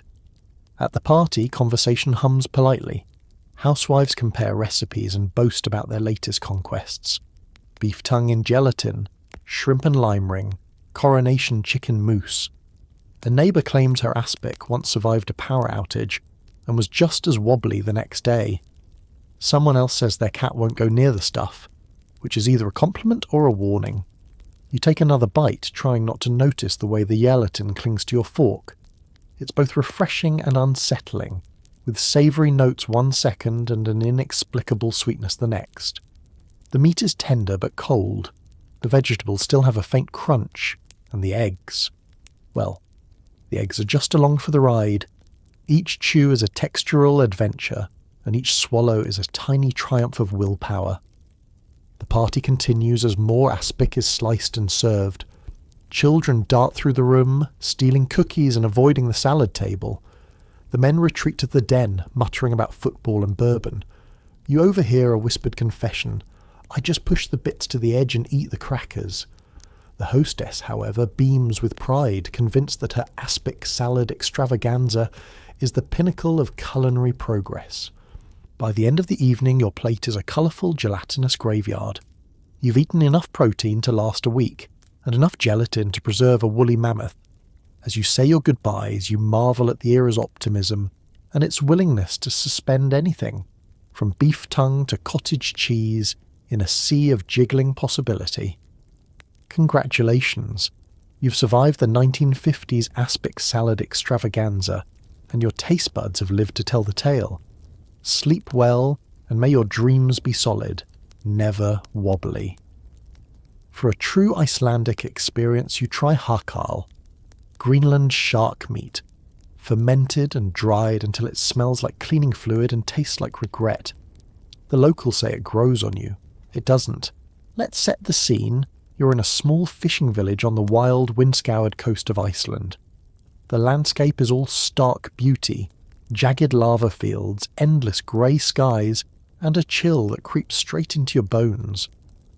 The locals are bundled up in wool, laughing as they welcome you to the village feast. Tonight's delicacy, hakal. It arrives on the table, a small pile of cubed pale flesh served in a bowl that everyone seems to handle with suspicious care. The scent hits you before the plate does. Sharp, ammoniac, and somewhere between industrial cleaning product and haunted fish market. A grinning host nudges the bowl your way. Try it, he says, with the enthusiasm of someone who has definitely tricked tourists with this before. You brace yourself, pick up a cube with a toothpick, and bring it to your nose.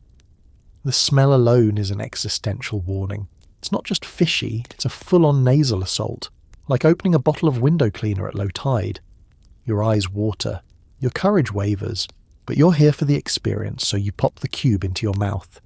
Instantly you're hit with a wave of flavours, first sour, then salty, then something that makes you think you might actually be cleaning your sinuses from the inside out. The texture is chewy, rubbery, and somehow both dry and moist. Your jaw works furiously, your eyes water again, and every instinct tells you to swallow fast and hope for mercy. Around you, the locals are watching closely.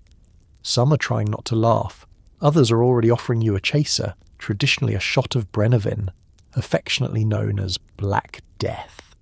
You take it, and the burning herby liquor almost, but not quite, erases the taste of shark from your mouth. Almost. Let's compare this to a modern meal. In today's world, adventurous eaters seek out stinky cheese or spicy fermented tofu for fun. Hakal is in a class of its own, a centuries-old method of making a toxic fish edible by letting it rot and dry for months in open air. Greenland shark can't be eaten fresh. It's naturally poisonous thanks to high levels of urea and trimethylamine oxide, which explains the aroma. So the meat is buried in gravel and sand, left to ferment for weeks, then hung to dry for months. By the time it's ready, the toxins are gone, but the funk remains. You go in for another bite because your host is still watching, and you're trying to be polite. It's not any better the second time. The flavour lingers, stubborn as an Icelandic winter. You nod, smile bravely, and wonder if your taste buds will ever recover. Locals insist Hakal is an acquired taste, best enjoyed with old friends, bad weather, and a strong sense of humour. But if this is a test of character, you're ready for your Viking badge. The meal goes on with heartier fare, lamb stew, rye bread, butter as thick as your sweater, but Hakal stays with you, a phantom flavour in your mouth and a memory you'll never quite shake. You join in the laughter, sip your drink, and realise that part of the Icelandic spirit is surviving not just the elements, but also dinner. Congratulations, you've eaten fermented shark and lived to tell the tale. Next time you need to clear your sinuses, you know what to ask for. Sleep well, and may your dreams be free of ammonia. In a desperate bid for internet fame, you find yourself licking a lollipop with an entire tarantula inside. It's crunchy, hairy, and somehow still less traumatizing than online comments. Welcome to the dazzling, unfiltered circus that is 21st century reality TV, where ordinary people compete for stardom by eating things that would make their ancestors rise from the grave just to say, why? The bright lights are blinding, the set is crawling with camera crews, and the host is grinning like someone who's never had to eat a single on-camera insect. You're seated under the full scrutiny of the internet, a crowd of viewers live-streaming your every reaction. The challenge? Finish a tarantula lollipop. It's a glossy orange sucker, perfectly normal, until you see the silhouette of a full furry spider staring back at you from the inside. You take a deep breath and a selfie for posterity. The candy itself is hard and sticky, the first few licks offering a harmless citrus tang. But every time you look, you're reminded that you're inching closer to arachnid territory. The legs, 8 of them, curl around in artful distress. You can see the little hairs trapped in the amber, each one like a cruel little reminder. You are not in Kansas anymore. You're not even in the candy aisle. You're in the comments section, live and edible. The crowd is egging you on, virtually of course. Messages flash across the screen. You got this! Don't be a wimp! $20 if you bite a leg. The host leans in, microphone at the ready, asking how you feel. You answer honestly, like my dentist's about to retire early. Let's pause for a modern comparison. 20 years ago, your weirdest snack was probably a sour gummy worm or a jelly bean that tasted like popcorn. Today, in the age of viral challenges, it's tarantula lollipops, cricket cookies, and scorpion nachos. High in protein, the label says, great for parties. You wonder who throws those parties and what kind of therapy their guests need. At last your tongue hits spider. There's a snap as you bite into the candy, freeing a fragile leg. It's crunchy, brittle, and, thanks to the candy coating, suspiciously sweet. There's not much flavour to the tarantula itself, but the texture is pure nightmare fuel. hairy, crumbly, and somehow dry, even though it's encased in sugar. You try not to think about what's next. You look at the camera and smile, because you're committed, and also slightly in shock. You keep going. Lick, crunch, lick, crunch. Your fellow contestants cheer you on or grimace in sympathy. The host offers commentary. You're braver than I am, and this is what legends are made of. In the background, someone is negotiating with the producer for a stomachache clause in their contract. You think about all the famous faces who paved the way, contestants who ate pig eyeballs, drinkers of blended liver, that one person who snorted wasabi for likes. Compared to them, you're practically classy. And really, this isn't the grossest thing you've seen online today. Finally, you reach the core, the body. It's the size of a large raisin, dense and spidery, coated in enough sugar to make your dentist weep with joy. You bite down. It's crunchy. It's earthy. It's not quite food, not quite fear, but you do it. You finish. The crowd explodes. Emojis, fire, applause. You've won fame, followers, and a lingering suspicion that your taste buds will never forgive you. As the lights fade and the cameras turn off, you realise you survived the tarantula lollipop, the ultimate modern badge of edible bravery. You've eaten the internet's dare, stared down your fears, and found that online comments, in fact, are still worse. Congratulations, you're a star now, at least until the next challenge. Sleep well, and may your dreams be spider-free, or at least covered in sugar. The future of disgusting food is here. Tonight's meal is a silver packet of freeze-dried beef stroganoff. It rehydrates into a grey lumpy paste. You eat it while floating and ponder life's choices. Welcome aboard the International Space Station, a gleaming marvel of human achievement, orbiting the Earth at 17,500 miles per hour, held together by hope, duct tape, and a strict menu of foods designed to survive zero gravity, cosmic rays, and the slow psychological erosion of being trapped in a metal tube with the same 6 people for months. As you float gently past the porthole, looking down on the blue planet, your stomach rumbles. Dinner time in space is an event, not because of the food, but because eating is one of the few ways to remind yourself you're still, technically, a human. You locate your dinner, a vacuum-sealed packet shining like alien treasure.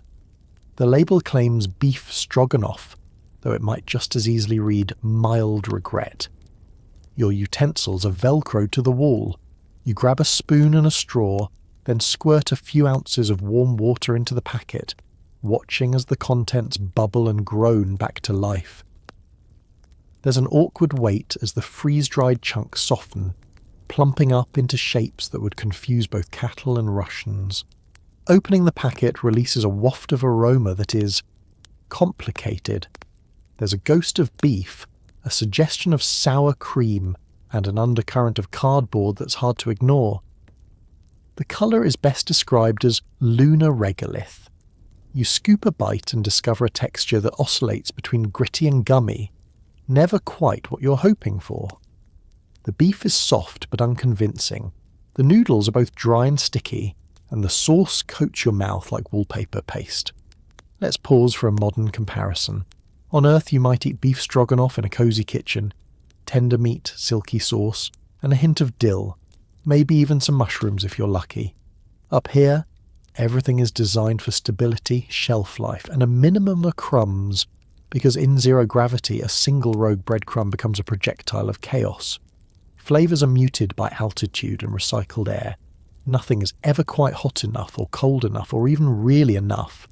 The best you can say is that it's calories, and it will stay inside your body, hopefully.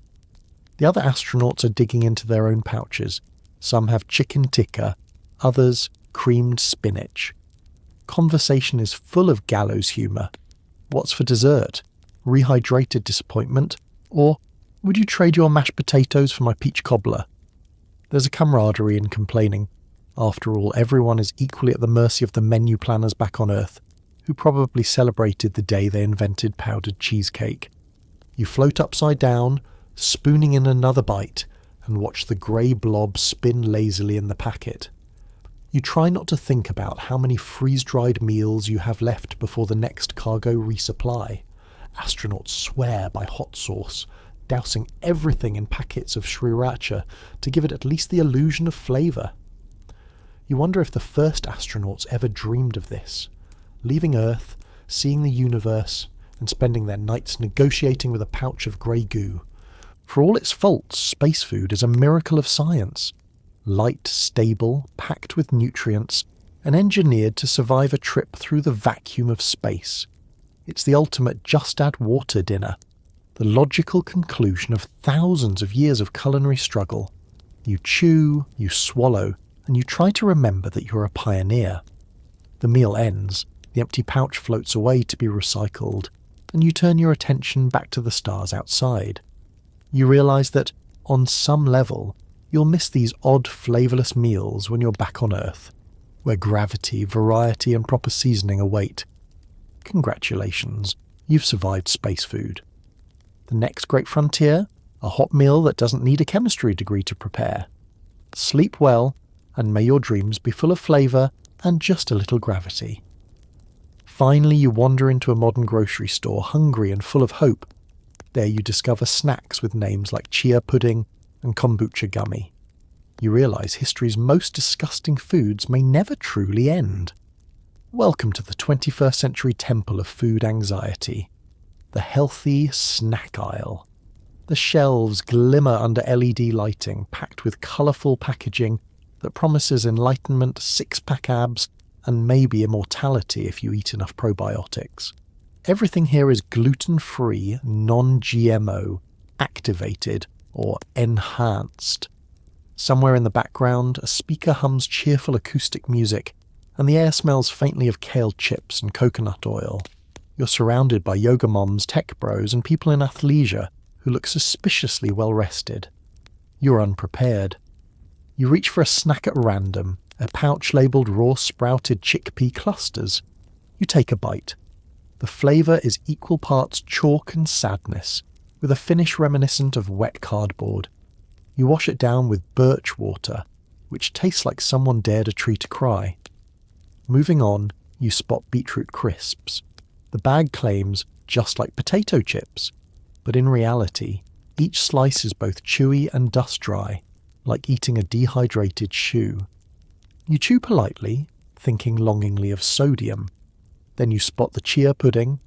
It looks innocent enough, packaged in a tiny expensive cup. You peel back the lid and find yourself face to face with a grey gelatinous blob, studded with seeds that glisten like frog spawn. The texture is the first challenge, slippery and lumpy, yet somehow also gritty. It tastes faintly sweet then, inexplicably of grass. The aftertaste is hope, leaving your body. Not to be deterred, you grab a handful of kombucha gummies. The bag says gut health, but your mouth says acidic jello with a whiff of old apple cider. The chew is dense, the flavour is both sour and faintly vinegary, and the overall experience is like eating a health seminar. You power through, convinced that somewhere, someone is getting a Nobel Prize for inventing this. Let's do a quick comparison. The snacks of the past, roasted mice, sawdust bread, jelly of fish bladders, were born of necessity, famine, and the relentless march of time. Modern, healthy snacks, on the other hand, seem engineered in a laboratory by people with access to too many ingredients and not enough grandmothers to tell them to stop. The goal is to make you feel clean and energized, but after your third cup of celery juice, you mostly just feel like you're being punished by nature herself. You pause at a display of cricket protein bars. The label boasts sustainable, packed with B12, and nothing wasted. You take a nibble, expecting the worst, and discover that it tastes like peanuts, with a suspicious undertone of existential dread. You wash it down with apple cider vinegar seltzer, a drink that manages to combine the worst aspects of a salad, a soda, and an off-brand mouthwash. The irony of it all hits you. After thousands of years, through every famine, plague, and royal banquet, humanity is still daring itself to eat things that probably weren't meant to be food. It's just that now we pay extra for it and Instagram the results. Around you, the other shoppers are debating the merits of mushroom jerky and kelp chips. You spot spirulina bites. They're bright green, taste like pond, and promise superfood status. You wonder if this is the logical endpoint of human civilization. Yet, there's something comforting in it all. People will always seek new flavours, invent new cures, and occasionally convince themselves that eating charcoal or pickled seaweed is a good idea. History's most disgusting foods aren't over. They've just been rebranded as wellness. Congratulations, you've survived the healthy snack aisle and possibly added 10 years to your life in the process. Sleep well, and may your dreams be gluten-free, non-GMO, and lightly dusted with chia seeds. You wake up in Istanbul and breakfast is already ambitious. The local delicacy is kokoreç, sheep intestines wrapped around other mystery organs, grilled on a stick, and if you're lucky, served with a side of scrambled brains. It's chewy, fragrant, and has the unique ability to haunt your dreams forever. The city is just waking, bathed in golden morning light. The call to prayer echoes through stone streets, blending with the sounds of hawkers and the savoury smoke rising from countless street vendors. Istanbul, the crossroads of empires, has always taken food seriously. But today, your breakfast is not a gentle reintroduction to consciousness. It's a culinary challenge, equal parts tradition, resourcefulness, and dare. You wander into a crowded market square where the air is thick with grilling meat, spices, and the energy of 1,000 hungry souls. A street cook flashes a gold-toothed smile, deftly layering sheep intestines around a spit like a master weaver, tucking in nuggets of heart, kidney, and other interesting parts best left unnamed. The kokoreç is roasted slowly over charcoal, crackling and spitting, the smell drifting far beyond the market. Some people line up in anticipation, others eye the grill warily, clutching their stomachs. When your turn comes, you're handed a generous portion of kokoreç, sliced and stuffed into bread with plenty of fiery red pepper and a squeeze of lemon. You take a bite. The first sensation is the chewiness, a texture that resists, then gives way. There are layers, the crisp snap of roasted intestine, the rich softness of organ meat, the pop of hot spices. The flavour is bold, almost defiant, a little earthy, a little gamey, with the persistent undertone of "this is not a sausage." And then the brains arrive. Beyin kavurması, the chef announces, spooning fluffy, pale, scrambled sheep's brain onto your plate. The texture is smooth and custardy, a far cry from the chewiness of the kokoreç. The flavour is surprisingly mild, almost buttery, until your mind catches up with your mouth and you realise exactly what you're eating. You try to look calm as the locals watch with interest. This is a city that respects bravery. Let's do a quick modern comparison. Today you might find kokoreç at a late-night food stand, proudly Instagrammed by foodies with adventurous palates. But in the Ottoman era, this was a daily ritual, a celebration of not wasting a single part of the animal, a testament to survival and ingenuity. There's no nugget here, no mystery meat hidden behind a brand name. It's all out in the open, cooked with pride and served with a flourish. As you eat, you watch the market life swirl around you. Merchants haggle, children chase pigeons, and the city pulses with the energy of trade and history. For a moment you feel at home, one with generations who ate what was available, who turned necessity into tradition. You start to enjoy the spicy warmth, the smoky richness, the satisfaction of not wasting anything. But, inevitably, you hit a textural surprise, a piece that's extra bouncy, or a bite that delivers a sudden rush of mineral flavour. You chew valiantly, knowing that in Istanbul, respect is earned at the breakfast table. The meal ends with strong Turkish coffee, thick, sweet and intense, perfect for washing away the memories of breakfast past. You sit back content, maybe a little queasy, but proud. You've eaten cockeret and brain for breakfast and lived to see the sun rise over the Bosphorus. Congratulations, you survived Ottoman breakfast, and in doing so, joined a lineage of eaters who made the most of every last bite. Sleep well, eventually, and if you dream of sheep, may they be running the other way. The village is celebrating, and you're handed a bowl of poi made from taro root that's been chewed by the elders and left to ferment in a pit.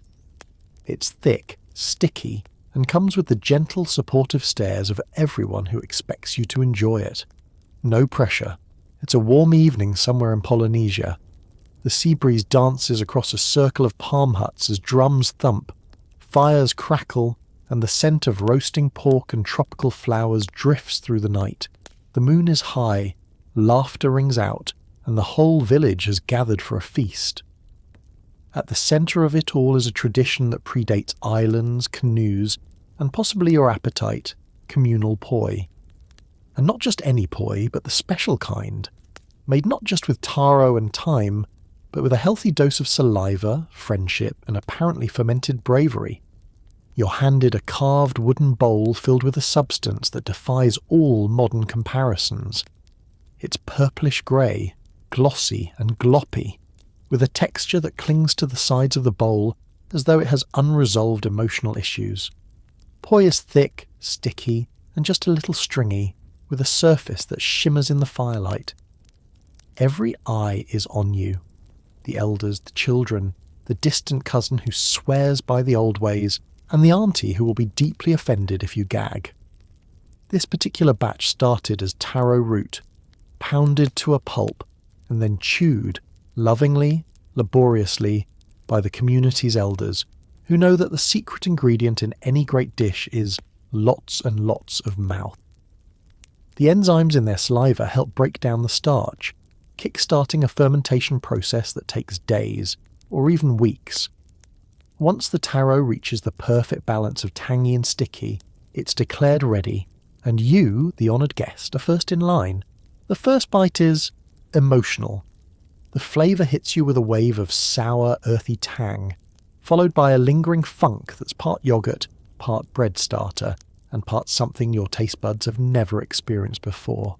The texture is equal parts glue and pudding, with a kind of mouthfeel that clings to every crevice and won't let go. You try to chew, but chewing seems beside the point. It's already been handled by more experienced jaws. Around the fire, the villagers nod encouragingly. Someone starts a story about the ancestor who could eat a whole bowl without blinking. You smile gamely, willing yourself not to flinch as the taste settles in for a long stay. If you close your eyes, you can almost imagine you're eating a superfood smoothie, if the smoothie was made by committee and aged underground. Let's compare this to a modern health food moment. Today, you might encounter probiotic smoothies, kombucha or kefir, all fermented, all good for your gut. But none of those come with the deeply personal touch of having been chewed by someone else before you. In a world of hand sanitizer and please do not touch signs, this is the ultimate act of trust, a gift of flavour and family history, if not always of comfort. You glance around. The children are giggling, trying to outdo each other in exaggerated grimaces or displays of bravado. The elders are serene, proud of another generation embracing the taste of the islands. You nod, take another spoonful, and find the flavour growing on you. Slowly, like a new friendship, or possibly a mild infection. As the celebration continues, you're offered roasted fruit, coconut water, and grilled fish to chase the poi. By the end of the evening, you've been serenaded, welcomed, and fed, until you feel more rooted than the taro itself. Congratulations! You've eaten the world's most communal pudding, survived the supportive stares, and tasted a tradition that binds a community tighter than any recipe card. Sleep well, and may your dreams be sticky, sweet, and just a little bit fermented. It's Friday, which means no meat, so naturally you're served lamprey pie, eels mashed into a paste and baked in a crust. The monks say it's penitential. You say it's a test of faith, stomach, and perhaps basic survival. Welcome to the cloistered stone walls of a medieval monastery. a world defined by silence, prayer, and strict dietary rules. On Fridays, the rules are clear. No flesh meat allowed. No pork, no beef, no chicken. The loophole? Fish is fine. But the definition of fish is, let's say, expansive. If it swims, slithers, or just looks vaguely aquatic, it counts. Enter the lamprey. The monks, intent on spiritual discipline, have mastered the art of making the unappetizing edible, or at least survivable. Today's main event is lamprey pie, a recipe that predates unfortunate food trends by several centuries. Lampreys are jawless, snake-like creatures with sucker mouths and more teeth than a dentist's bad dream. They're considered a delicacy by medieval standards, but only if you're on the serving side of the table. You watch as the kitchen brother hauls in a bucket of wriggling lampreys, each one looking mildly offended at the turn its life has taken. The lampreys are cleaned, not a small feat, boiled, and then mashed into a paste with a medley of mysterious spices: juniper, ginger, pepper, and the ever-popular whatever's left in the herb garden. The resulting mass is packed into a thick, dark crust, more shield than pastry, then baked in the monastery's smoky, wood-fired oven. When the pie is served, the aroma is earthy, fishy, and faintly reminiscent of both the river and an ancient boot. You steel yourself and cut in, the crust crumbling to reveal a filling that is slick, grey, and stubbornly moist. The first bite is, well, it's penance. The texture is pasty but slick, with an oily sheen that clings to your lips. The taste is deeply fishy, almost tangy, punctuated by bursts of pepper and the odd sweet zing of ginger. You chew, you swallow, you reflect. Let's do a modern comparison. These days, eel pie might be the province of daring foodies in chic London restaurants. But in the monastery, lamprey pie is less about umami and more about humility. It's food as a spiritual exercise, a reminder that comfort is not the goal, and that the road to enlightenment is paved with questionable menu choices.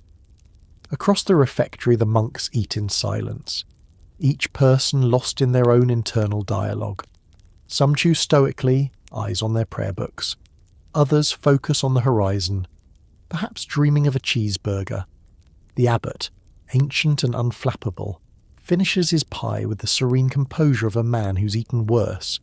He gestures for seconds. You wonder if he's a saint or just numb. You try the crust, hoping for comfort. Instead, it's dense and tough, meant to hold in every drop of precious lamprey oil. There's no flaky pastry here, just a medieval carbohydrate delivery system, heavy enough to fill your belly and, if you're unlucky, your soul. But there's a strange camaraderie in shared suffering. A younger monk slides you a sympathetic glance. A senior brother slips you an extra hunk of rye bread. A silent act of mercy. You wash everything down with weak ale or river water, grateful for the distraction and for anything that helps clear your palate. By the end of the meal, you're both full and spiritually tested. The monks file out for evening prayers, leaving you to ponder the intersection of faith, discipline, and gastrointestinal endurance. You survived a lamprey pie. You're stronger for it, or at least more humble. Congratulations, you've passed the test of faith and fish. Sleep well, and may your dreams be free of teeth and pies that bite back. The sun is setting over the Andes, and tonight's treat is kai, whole guinea pig, roasted until the feet stick out at dramatic angles. It's crispy, rich, and just judgmental enough to make eye contact as you take your first bite. You find yourself high in the mountains, where the air is thin, the nights are cold, and the scenery is so breathtaking you almost forget about dinner. Almost. In a tiny stone village, laughter and music drift out from a family courtyard. Clay ovens glow in the twilight. Children chase each other between bundles of maize, and you, the honoured guest, are ushered to a seat by the fire. The aroma of wood smoke mingles with sizzling fat as skewers are turned over glowing coals. The main course arrives, kai, whole, intact, featuring all its original parts. Kai, or guinea pig, has been a staple food in the Andean highlands for thousands of years. Beloved for its high protein, rich flavour, an uncanny ability to make guests question their life choices. Tonight's kai has been stuffed with local herbs and garlic, then roasted until the skin is shatteringly crisp. The paws and tiny toes curl skyward in a final act of drama, while the face, wide-eyed and unamused, regards you with the steady gaze of someone who has read your browser history. The host hands you a plate. The rest of the family leans in, eager to see your reaction. You steel yourself and slice off a piece of golden, crackling skin. The first bite is surprisingly good. The skin is crispy and smoky, almost pork-like. The meat underneath is dark, rich, and tastes faintly of wild thyme and open air. You keep eating, acutely aware of the little limbs sticking out at angles that would get you banned from most dinner parties. Let's compare this to modern food adventures. In the Western world, guinea pigs are beloved pets, nuzzled and pampered by children. Here, they're dinner, and a very special one at that. Eating kai is a rite of passage, a mark of respect, and a celebration rolled into one. No part is wasted. The head is considered a delicacy, reserved for elders or especially honoured guests. So, possibly you, if you're unlucky. Crunchy ears, delicate little feet, and yes, even the roasted brain, it's all part of the experience. You glance around the fire. The local children are devouring their portions with gusto, gnawing every last scrap of meat from the tiny bones. Your host grins and gestures for you to try the best part, a hunk of meat from the haunch, or for the brave, the head. The flavour is gamey, somewhere between rabbit and dark turkey, with a layer of crispy fat that lingers on your lips. It's delicious, if you can ignore the persistent feeling that your dinner is staring back, judging your every move. As the meal goes on, conversation flows easily. You're offered corned beer, potatoes roasted in hot coals, and rounds of laughter as everyone shares their own first kai stories. Some are funny, some a little traumatic, but all end in the same way. Respect for the animal and for the tradition. In these highlands, nothing is wasted, and every meal is both sustenance and ritual. By the end of the evening, you've joined an ancient lineage of kuai eaters, travellers, farmers, Inca royalty, and now slightly uncomfortable tourists. You may never look at a pet store the same way again, but you've earned your stripes. The last embers glow as you lick your fingers clean, feeling oddly proud and fully accepted. Congratulations, you survived the Andean guinea pig experience. Next time you see a furry friend, you might give it a little nod of respect, or a nervous sideways glance. Sleep well, and may your dreams be free of judgmental rodent stares. There's nothing left in the pantry, so dinner is nettle soup, hot water, foraged weeds, and a generous pinch of starvation. It's sharp, stings your tongue, and tastes like the culinary equivalent of giving up. Welcome to Ireland in the 1840s, where the air is thick with worry, the skies are grey, and the potato, once the cornerstone of every meal, has vanished into the fog of blight and tragedy. Fields are empty, stomachs are emptier, and the countryside is quiet, save for the sound of stomachs, rumbling and desperate footsteps combing the hedgerows for anything remotely edible. In this world, dinner isn't a celebration. It's a last stand against hunger, waged with whatever you can wrestle from the landscape. You're seated at a rough wooden table with your family, everyone gaunt and hollow-eyed, eyes flicking nervously at the bubbling pot. Tonight, that pot contains the best you could find: nettle soup. Made from stinging nettles plucked from the roadside, some wild garlic if you're lucky, and water. Always water, because there's precious little else. Salt is a luxury, butter is a memory, and potatoes are the subject of whispered prayers. Making the soup is a test of patience and pain. First, you gather the nettles, careful not to sting your fingers, though after days of searching for food, a few welts are the least of your problems. The nettles are rinsed, chopped, and dropped into a battered pot of boiling water. If you're feeling bold, you throw in a handful of dandelion leaves or a scrap of onion. If you're feeling really lucky, maybe a bone for flavour. The smell that rises is green and earthy, like boiled springtime mixed with defeat.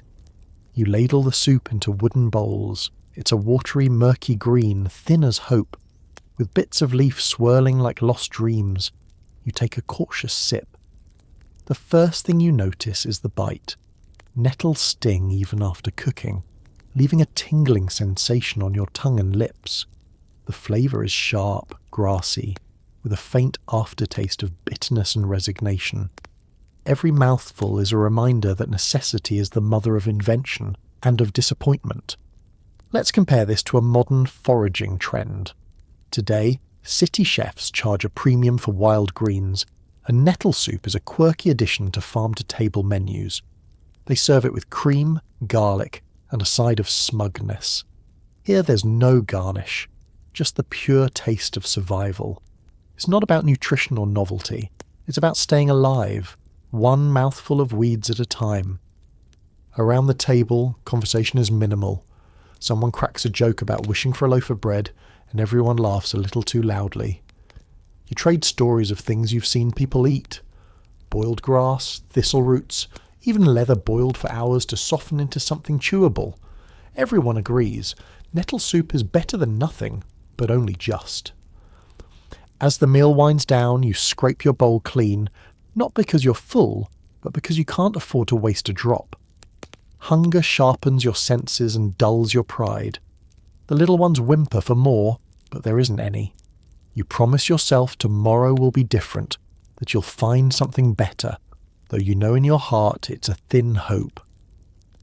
Before bed, you stare at the empty pot, feeling both grateful and defeated. You survived another day, but only just. You remember the taste of butter, bread and potatoes, and for a moment the nettle sting is nothing compared to the ache of memory. Congratulations! You've endured nettle soup, a meal made of hunger, hope, and the stubborn will to survive. Sleep well, and may your dreams be filled with feasts, laughter, and the promise of something more. So, as you drift off tonight, full of vicarious culinary horror and a newfound appreciation for expiration dates, take a moment to thank your lucky stars for the humble refrigerator, humming in the corner, and the modern miracle of the best before label. After all, the past was a banquet of questionable decisions, desperate hunger, and recipes that really should have stayed in the past. Our ancestors chewed, slurped, gnawed, and occasionally hallucinated their way through meals that would have most modern food critics running for the nearest safe word. They faced famine, rot, and things that squirmed, and still managed to keep going, if only because the alternative was, well, another helping of lamprey pie. So tonight, as you nestle into your clean, crumb-free bed, maybe whisper a small, grateful thank you to those who came before us. The ones who survived roasted mouse, garum, and bread with bonus fungus, who endured every slimy, wiggly, crunchy, or suspiciously aromatic bite so that we could one day order pizza from the comfort of our couch. Because history isn't just about wars and kings. It's also about human resilience, stubbornness, and an extraordinary willingness to say, hey, it's probably still edible. Remember, no matter how questionable your midnight snack might be, at least it isn't fermented shark and there's no chance your bread will send you on a vision quest. Take a deep breath. Listen to the gentle hum of your appliances and let your worries about what's for breakfast tomorrow melt away. The world is weird. People are ridiculous. And somehow that makes everything just a little bit better. Good night, and may all your dreams be free of jellied eels, tarantula lollipops, and anyone trying to sell you medicinal ketchup. Sleep well.